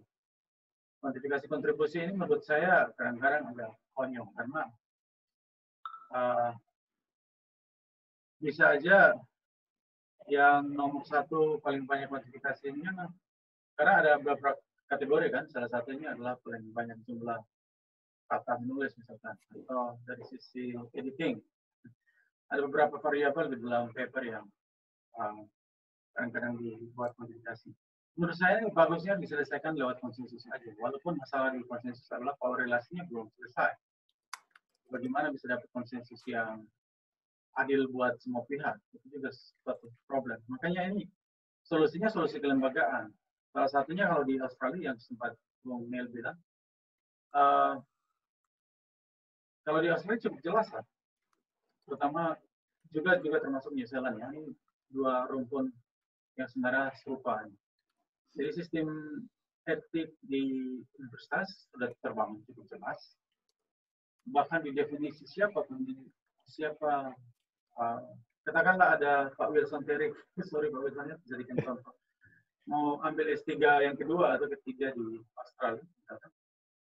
Itu ketika Pak Wilson mengurus ethical approval di komite etik, itu yang akan menjadi prinsipal investigator adalah supervisor Bapak, bukan Bapak. Karena Bapak lagi dalam kondisi masa magang untuk menjadi seorang peneliti yang mandiri. Jadi peneliti S3 itu diposisikan seperti mahasiswa magang, sehingga nama saya kebetulan udah supervisi 4 mahasiswa PhD, termasuk 1 orang Australia yang mana saya jadi supervisor pertama. Itu jelas, jadi dari komite etik memposisikan kita sebagai supervisor, sebagai prinsipal investigator. Tetapi secara empirik, semua sumber daya, pikiran, intelektual kan lebih banyak habis di mahasiswa PhD, sehingga semua yang datang dari publikasi atau kerja tesis chapter yang dikonversi jadi artikel akademik itu sudah selayaknya kerjanya si mahasiswa. Dan kalau kita yang jadi penulis pertama itu nggak layak jadi chapternya si mahasiswa karena itu bukan murni tesisnya dia lagi. Nah, itu terlalu gampang. Jadi masalah solusi institusional yang harus dibikin. Saya lihat di UGM solusi institusional dibikin. Di UKSW saya lihat Pak Niel mencoba membuat proposal juga untuk reestablishasi komite etik di kampus. Itu satu-satunya solusi yang sangat ampuh di universitas. Harus dilembagakan. Sehingga seluruh proses keadilan bisa bergulir ke proses seperti yang riset yang terjadi di kampus hari. Nah, soal kenapa saya melakukan lompatan tadi, kritik yang bagus dari Pak Nikos adalah memang saya sengaja bikin lompatan karena kita nggak bisa selesaikan masalah order daripada susunan penulis hanya sekedar masalah logistik negosiasi konsensus dua belah pihak. Ada akar masalah yang sangat besar yang harus dibikin solusinya. Salah satu, kalau kita melihat cerita-cerita, kebetulan saya memerhati masalah ini karena saya kelompok anti nyontek di kampus zaman dulu. Dan kita sering dengar cerita di mana tesis-tesis anak-anak S1 kadang-kadang dikonversi jadi paper tanpa dibilang-bilang oleh dosen-dosennya. Tahu-tahu udah ada. Dan ini penyakit yang nggak sembuh-sembuh. Masih terus terjadi. Jadi kalau lihat status-status Facebook atau kadang-kadang beberapa satu berita, dua, tiga berita yang kemudian muncul di blog dan sebagainya, ini kan masalah yang terus terjadi. Menurut saya memang karena memang nggak punya etika komite etika yang kuat untuk penelitian. Jadi hampir tidak ada mekanisme penalti buat dosen-dosen yang lain. Tapi juga yang menurut saya kenapa kita harus bawa ini ke ranah, kenapa saya sempat singgung strata 1, strata 2, karena ini konteks khas Indonesia. Kalau strata 3 dia masih punya kementerian intelektual yang masih istilahnya masih bisa melawan dosen-dosen pembimbing S3 biasa agak kurang berani untuk kurang aja. Yang biasa sasaran utama yang paling rentan ini mahasiswa S1 S2. Mereka menurut saya disediakan dieksploitasi kadang-kadang tanpa kredit yang memadai. Mungkin begitu aja dari saya. Baik, terima kasih Pak John. Selanjutnya ke Pak Neil Rupidara. Silakan Pak Neil. Ya, terima kasih. Tadi yang langsung tertuju ke saya dari Pak Nevo soal komite etika, tapi saya kira relatif sudah paling tidak terjelaskan di sana, walaupun memang menjalankannya itu khususnya ya di kita di Indonesia yang secara kultur itu masih belum solid. Ini kan akan menjadi suatu pekerjaan yang belum akan mudah gitu ya, masih perlu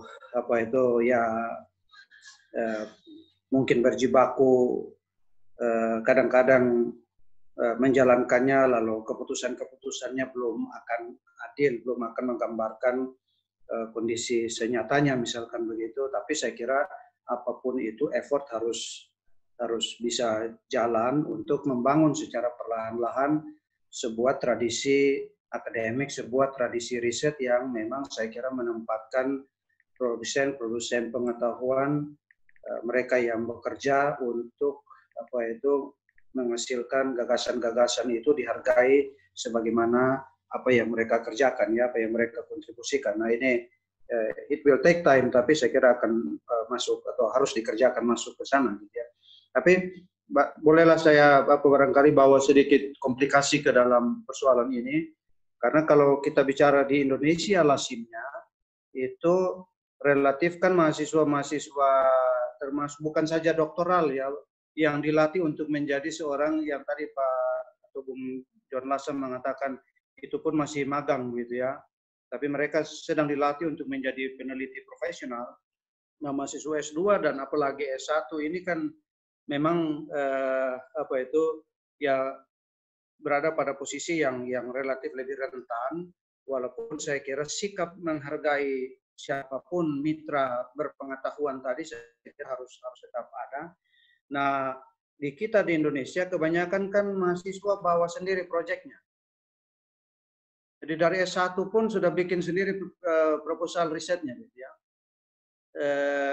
Kalau S3 yang muatannya sudah lebih banyak, gitu ya, muatan pengetahuannya lebih banyak, datang membawa gagasan, saya kira itu relatif masih bisa dimengerti. Saya tidak mau downgrade ya, tidak mau menganggap bahwa S1 atau S2 tidak bisa, tapi ada problem-problem kapasitas di sana yang tentu kita harus bicarakan secara lebih fair, gitu ya. Saya kira harus tetap dihargai, tapi ada problem di sana.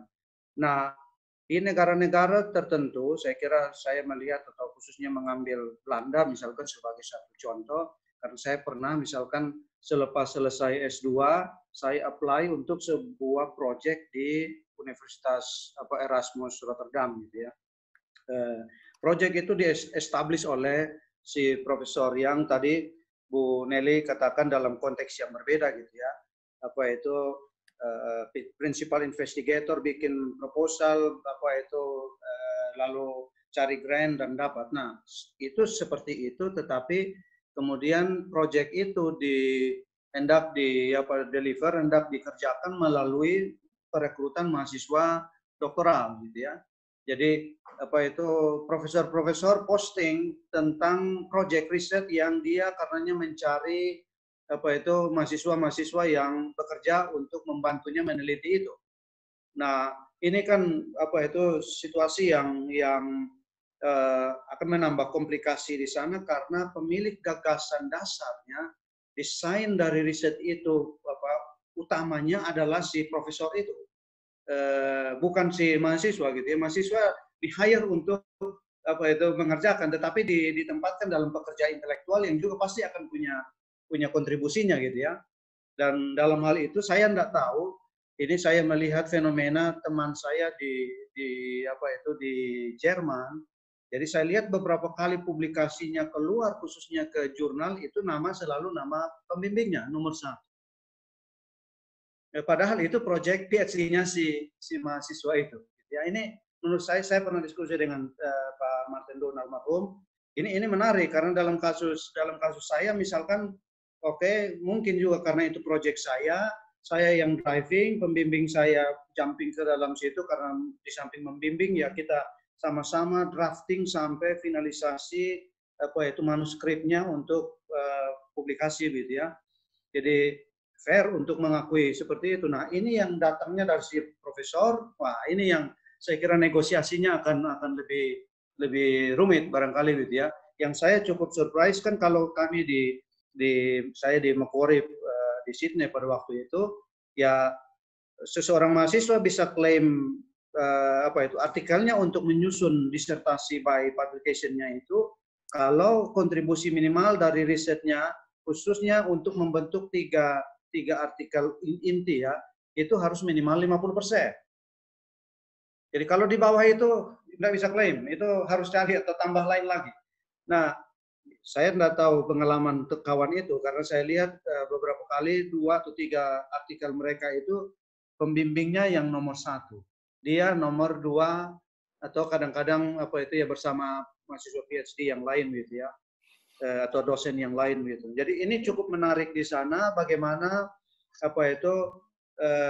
ini power relations antara pembimbing dan mahasiswanya, menakar kira-kira siapa yang berkontribusi dalam konteks itu, karena ada yang datang dari sebuah research project yang dipersiapkan oleh dosen. Saya melihat Bung John di CDU juga ada beberapa proyek yang sepertinya didesain seperti itu ya, mencari mahasiswa PhD, sehingga saya kira ini menarik untuk kita melihat dalam kacamata itu ya, lalu dealing antar pihak ini seperti apa gitu ya. Tapi inti pikiran saya di situ tadi adalah ya memang ini saya kira tidak semua kita, karena tadi saya katakan di Indonesia ini kan masalah pola relasi kita ini kan sangat hierarkis gitu ya.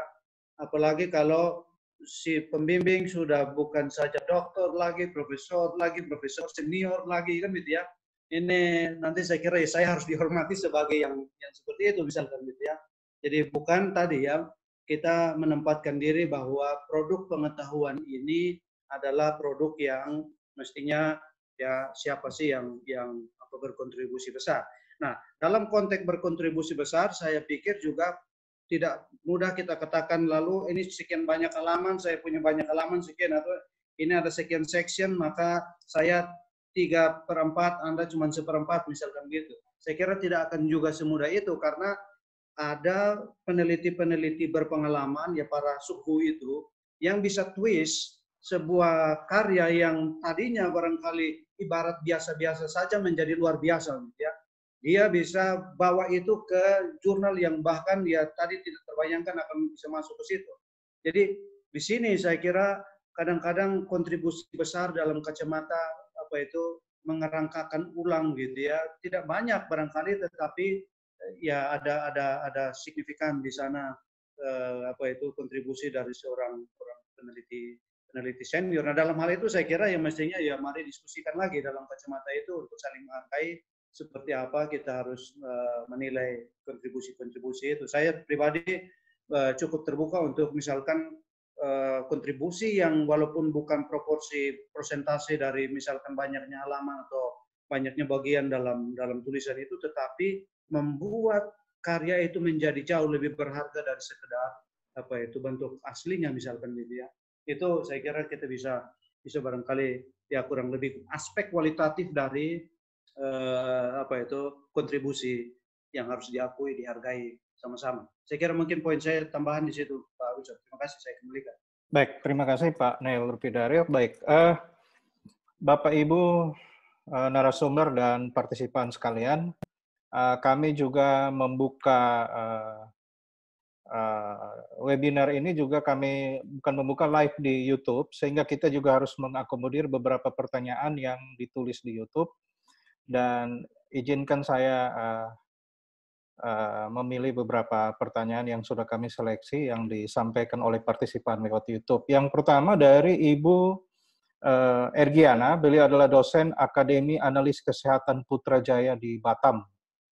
Nah, beliau bertanya yang pertama untuk Pak Jonathan Lasa, saya bacakan saja. Selama ini urusan akademik fine-fine saja, artinya ada give and take di samping itu.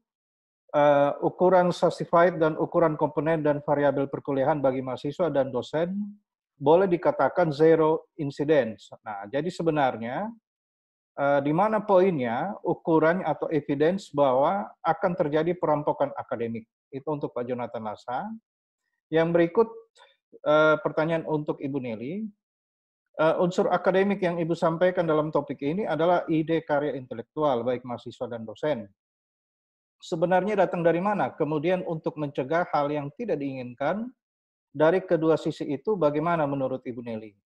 Pertanyaan kedua masih untuk Ibu Nelly.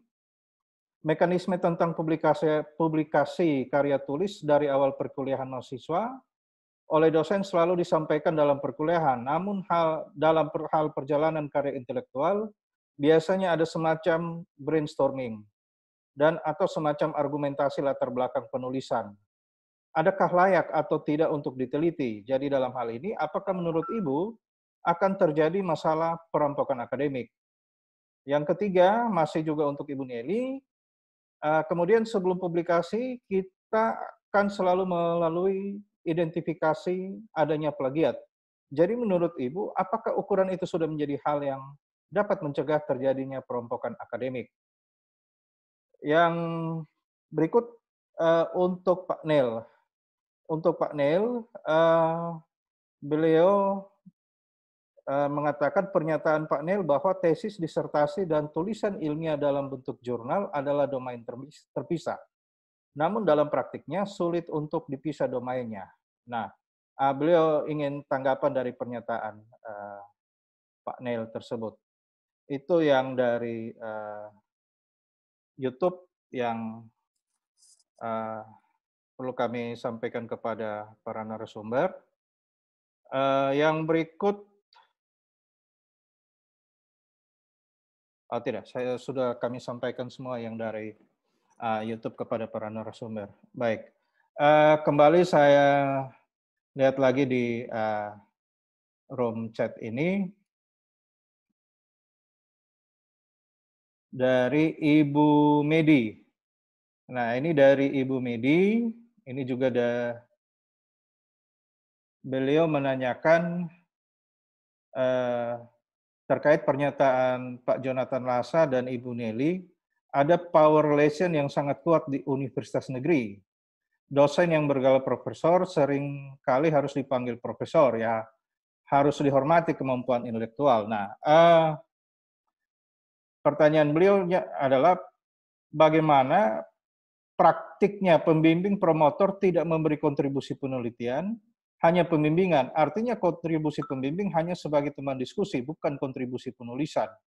Nah, dan umumnya mahasiswa tidak kritis bahwa ada dua domain. Seharusnya dibicarakan dari awal. Nah, pertanyaan beliau adalah, apakah kita hanya menerima saja kondisi ini atau harus bersikap bagaimana? Itu pertanyaan dari YouTube yang dapat kami sampaikan kepada narasumber. Yang berikut ada pertanyaan dari Pak Neil Fritz Christopher. Beliau menanyakan, beliau sering mendengar istilah thesis by publication. Di saat yang sama ada juga istilah hybrid thesis. Nah, bisa tolong dijelaskan definisi kedua istilah tersebut dan perbedaan keduanya. Itu dari beberapa pertanyaan yang masuk di YouTube dan juga di room chat. Mohon respon dari para narasumber, dan waktu kita tersisa 15 menit lagi, jadi saya kira bisa direspon secara cepat. Mungkin kesempatan berikut ini dari yang paling dekat dulu, dari Pak Neil. Silakan Pak Neil. Ya, khusus ke pertanyaan yang ke saya ya. Ya Pak. Nanti saya kira bisa nimbrung kalau masih ada waktu untuk yang lain-lain. Jadi untuk pemisahan antara disertasi sebagai sebuah proyek, baik risetnya maupun sampai laporannya, yaitu buku disertasi itu, dengan artikel yang dihasilkan dari riset seperti itu, gitu ya. Jadi tadi saya katakan kalau jumbo keduanya, jadi tesisnya yang ditulis atau disertasi yang ditulis itu sendiri sudah mengambil format tesis by publication. Jadi mentah-mentah atau dengan editan sedikit masuklah artikel-artikel yang sudah terpublikasi di jurnal atau book chapter, dalam bentuk book chapter gitu ya, ke dalam format penulisan itu. Itu biasanya kan ada pendahuluan, lalu ada batang tubuh dari penelitian itu yang isinya ya artikel 1, artikel 2, artikel 3, artikel 4, artikel 5 gitu ya. Karena di dalam artikel-artikel itu sudah ada juga komponen-komponen sebuah laporan riset yang cukup komplit gitu ya. Jadi kebanyakan hanya pendahuluan, artikel, dan penutup misalkan gitu. Jadi artikel itu sendiri sudah merupakan bagian dari disertasi. Nah, dalam hal itu keduanya jumbo gitu ya. Tapi kalau formatnya adalah disertasi yang biasa, yang tradisional gitu ya, lalu habis itu dari sana diambil entah di bagian mana untuk membuat menjadi artikel lalu dibuat, saya kira ini berpeluang untuk terjadi pengalihan format maupun isinya sedemikian rupa sehingga dia menjadi sebuah karya tersendiri, ya, menjadi proyek penulisan artikel. Bahan dasarnya bisa jadi dari disertasi itu sendiri, gitu ya.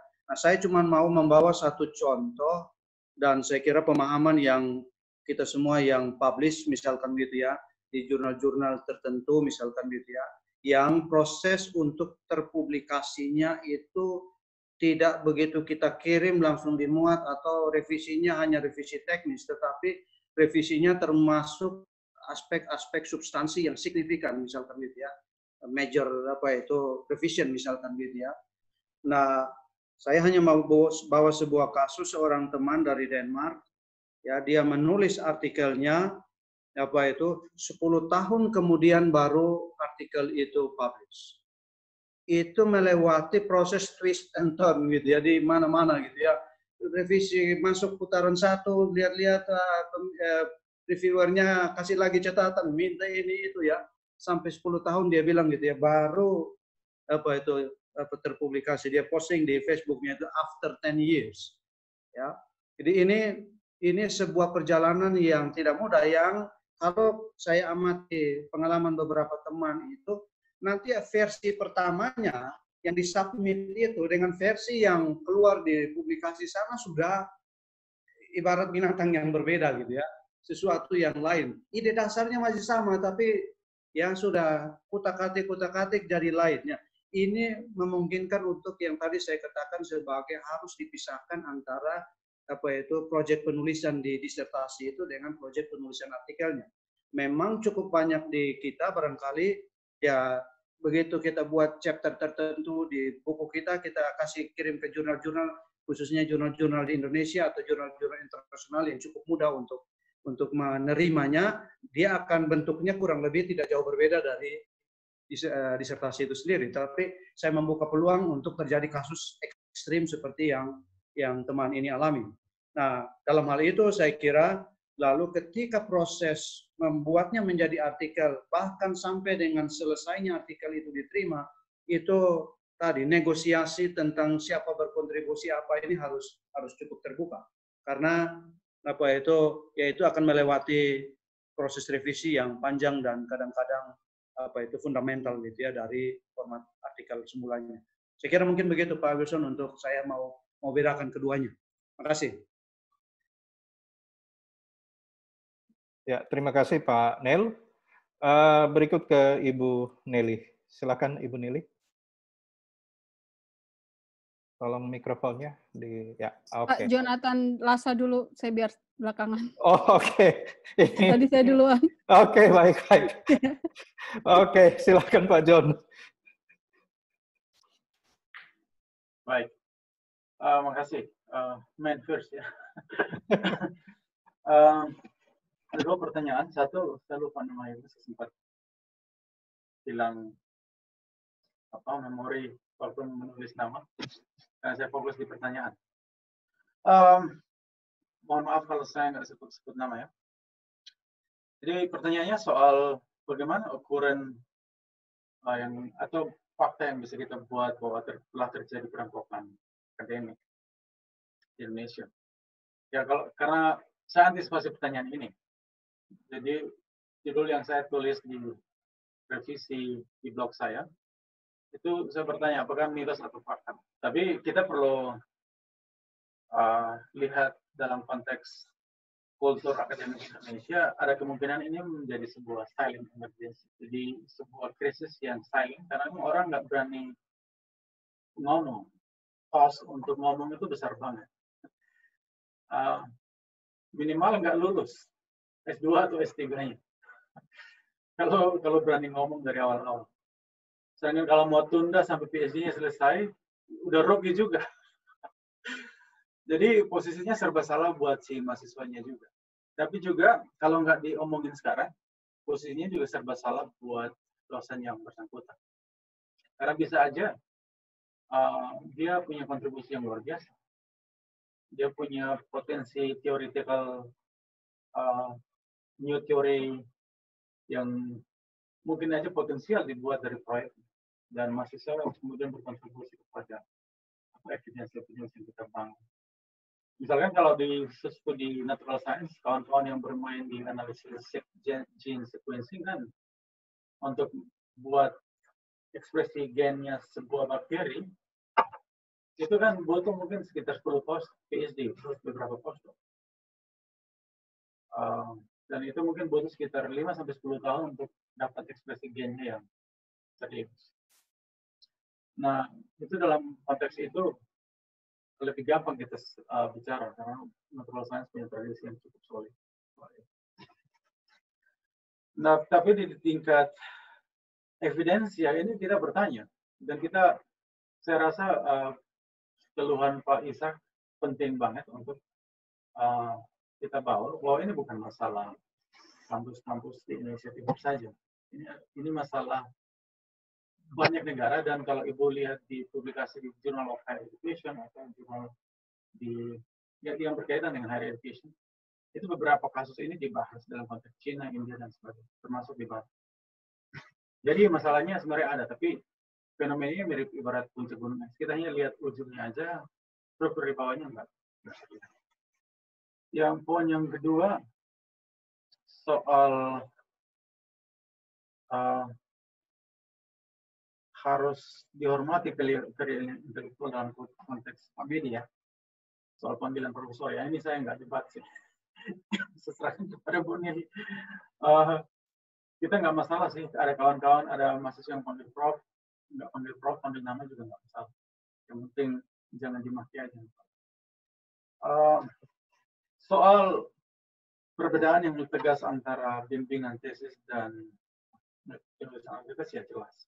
Yang kita lagi debat sekarang adalah bagaimana mahasiswa diperah, dijadikan satu perah untuk tesisnya kemudian dikonversi menjadi artikel.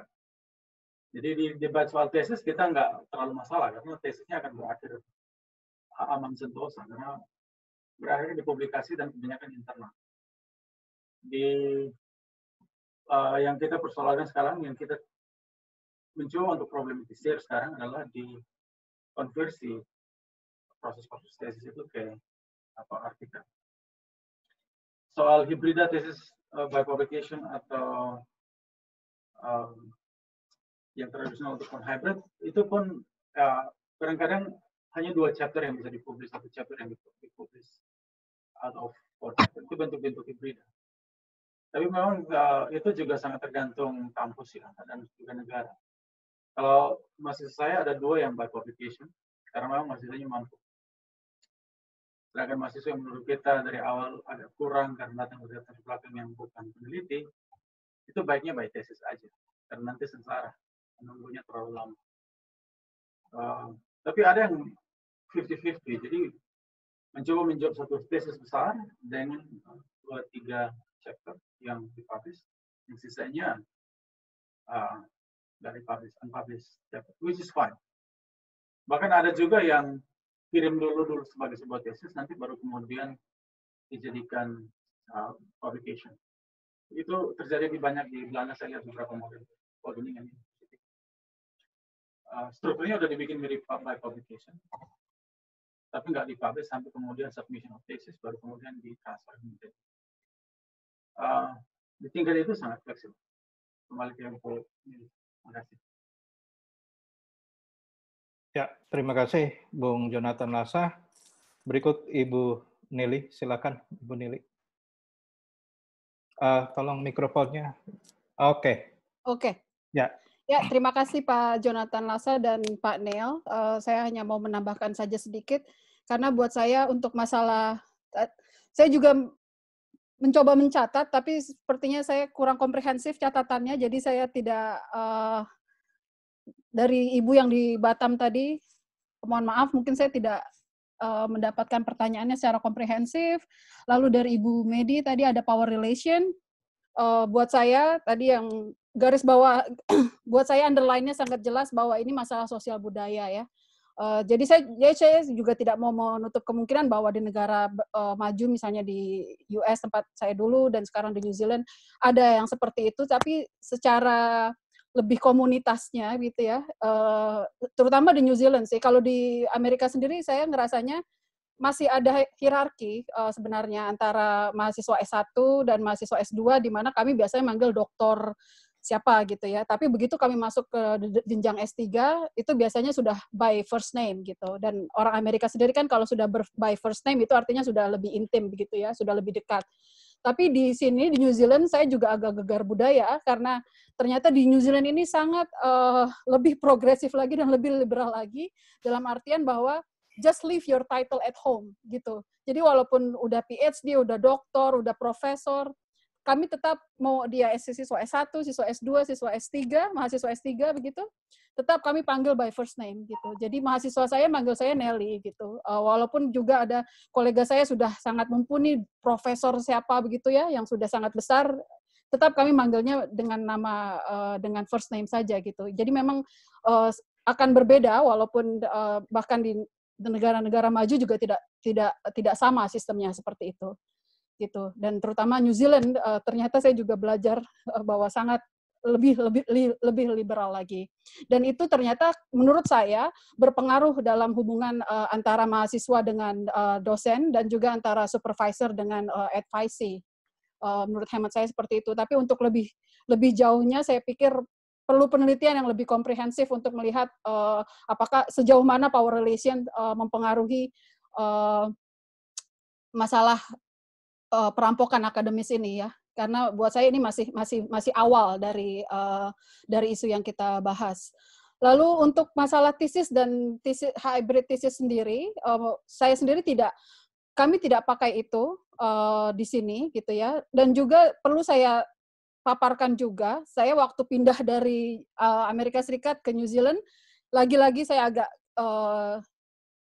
agak cultural shock karena ternyata ada perbedaan conceptual framework, ada perbedaan penyebutan dalam bidang akademis. Jadi di Amerika Serikat, tesis itu untuk master, ya minimal untuk di universitas tempat saya kuliah dulu di Wisconsin dan Ohio University, itu kami sebut tesis untuk master. Sedangkan untuk mahasiswa PhD, kami sebutnya disertasi. Begitu saya pindah ke New Zealand, ternyata mereka menyebut tesis untuk mahasiswa S3, sedangkan mahasiswa S2, master, itu mereka menyebutnya disertasi. Gitu. Jadi ada bottom line saya adalah istilah-istilah itu sendiri sangat sensitif dan berbeda dari satu negara ke negara lain gitu. Tapi di Indonesia saya karena banyak mengadopsi dari beberapa negara, saya pikir jadi istilah saya nggak tahu tesis dan hybrid tesis itu dipakai di mana, sedangkan saya nggak pernah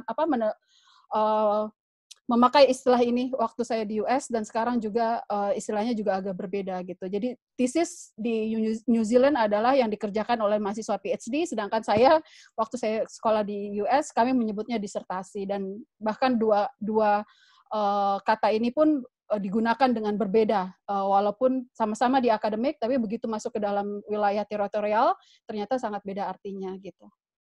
Ya. Baik, terima kasih Ibu Nili.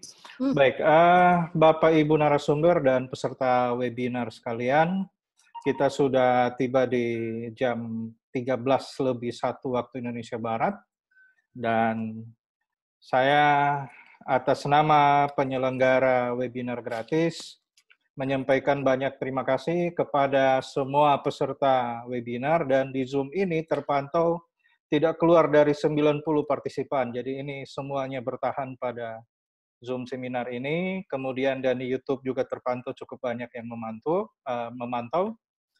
Sekali lagi kami ucapkan banyak terima kasih kepada Ibu Nelly di New Zealand, Pak Jonathan Lasa di Darwin, Pak Nel Rupidara selaku tuan dan nyonya rumah kegiatan ini. Terima kasih kepada Bapak Ibu semua peserta webinar. Kami mohon maaf apabila dalam pelaksanaan acara ini ada hal-hal yang kurang berkenan.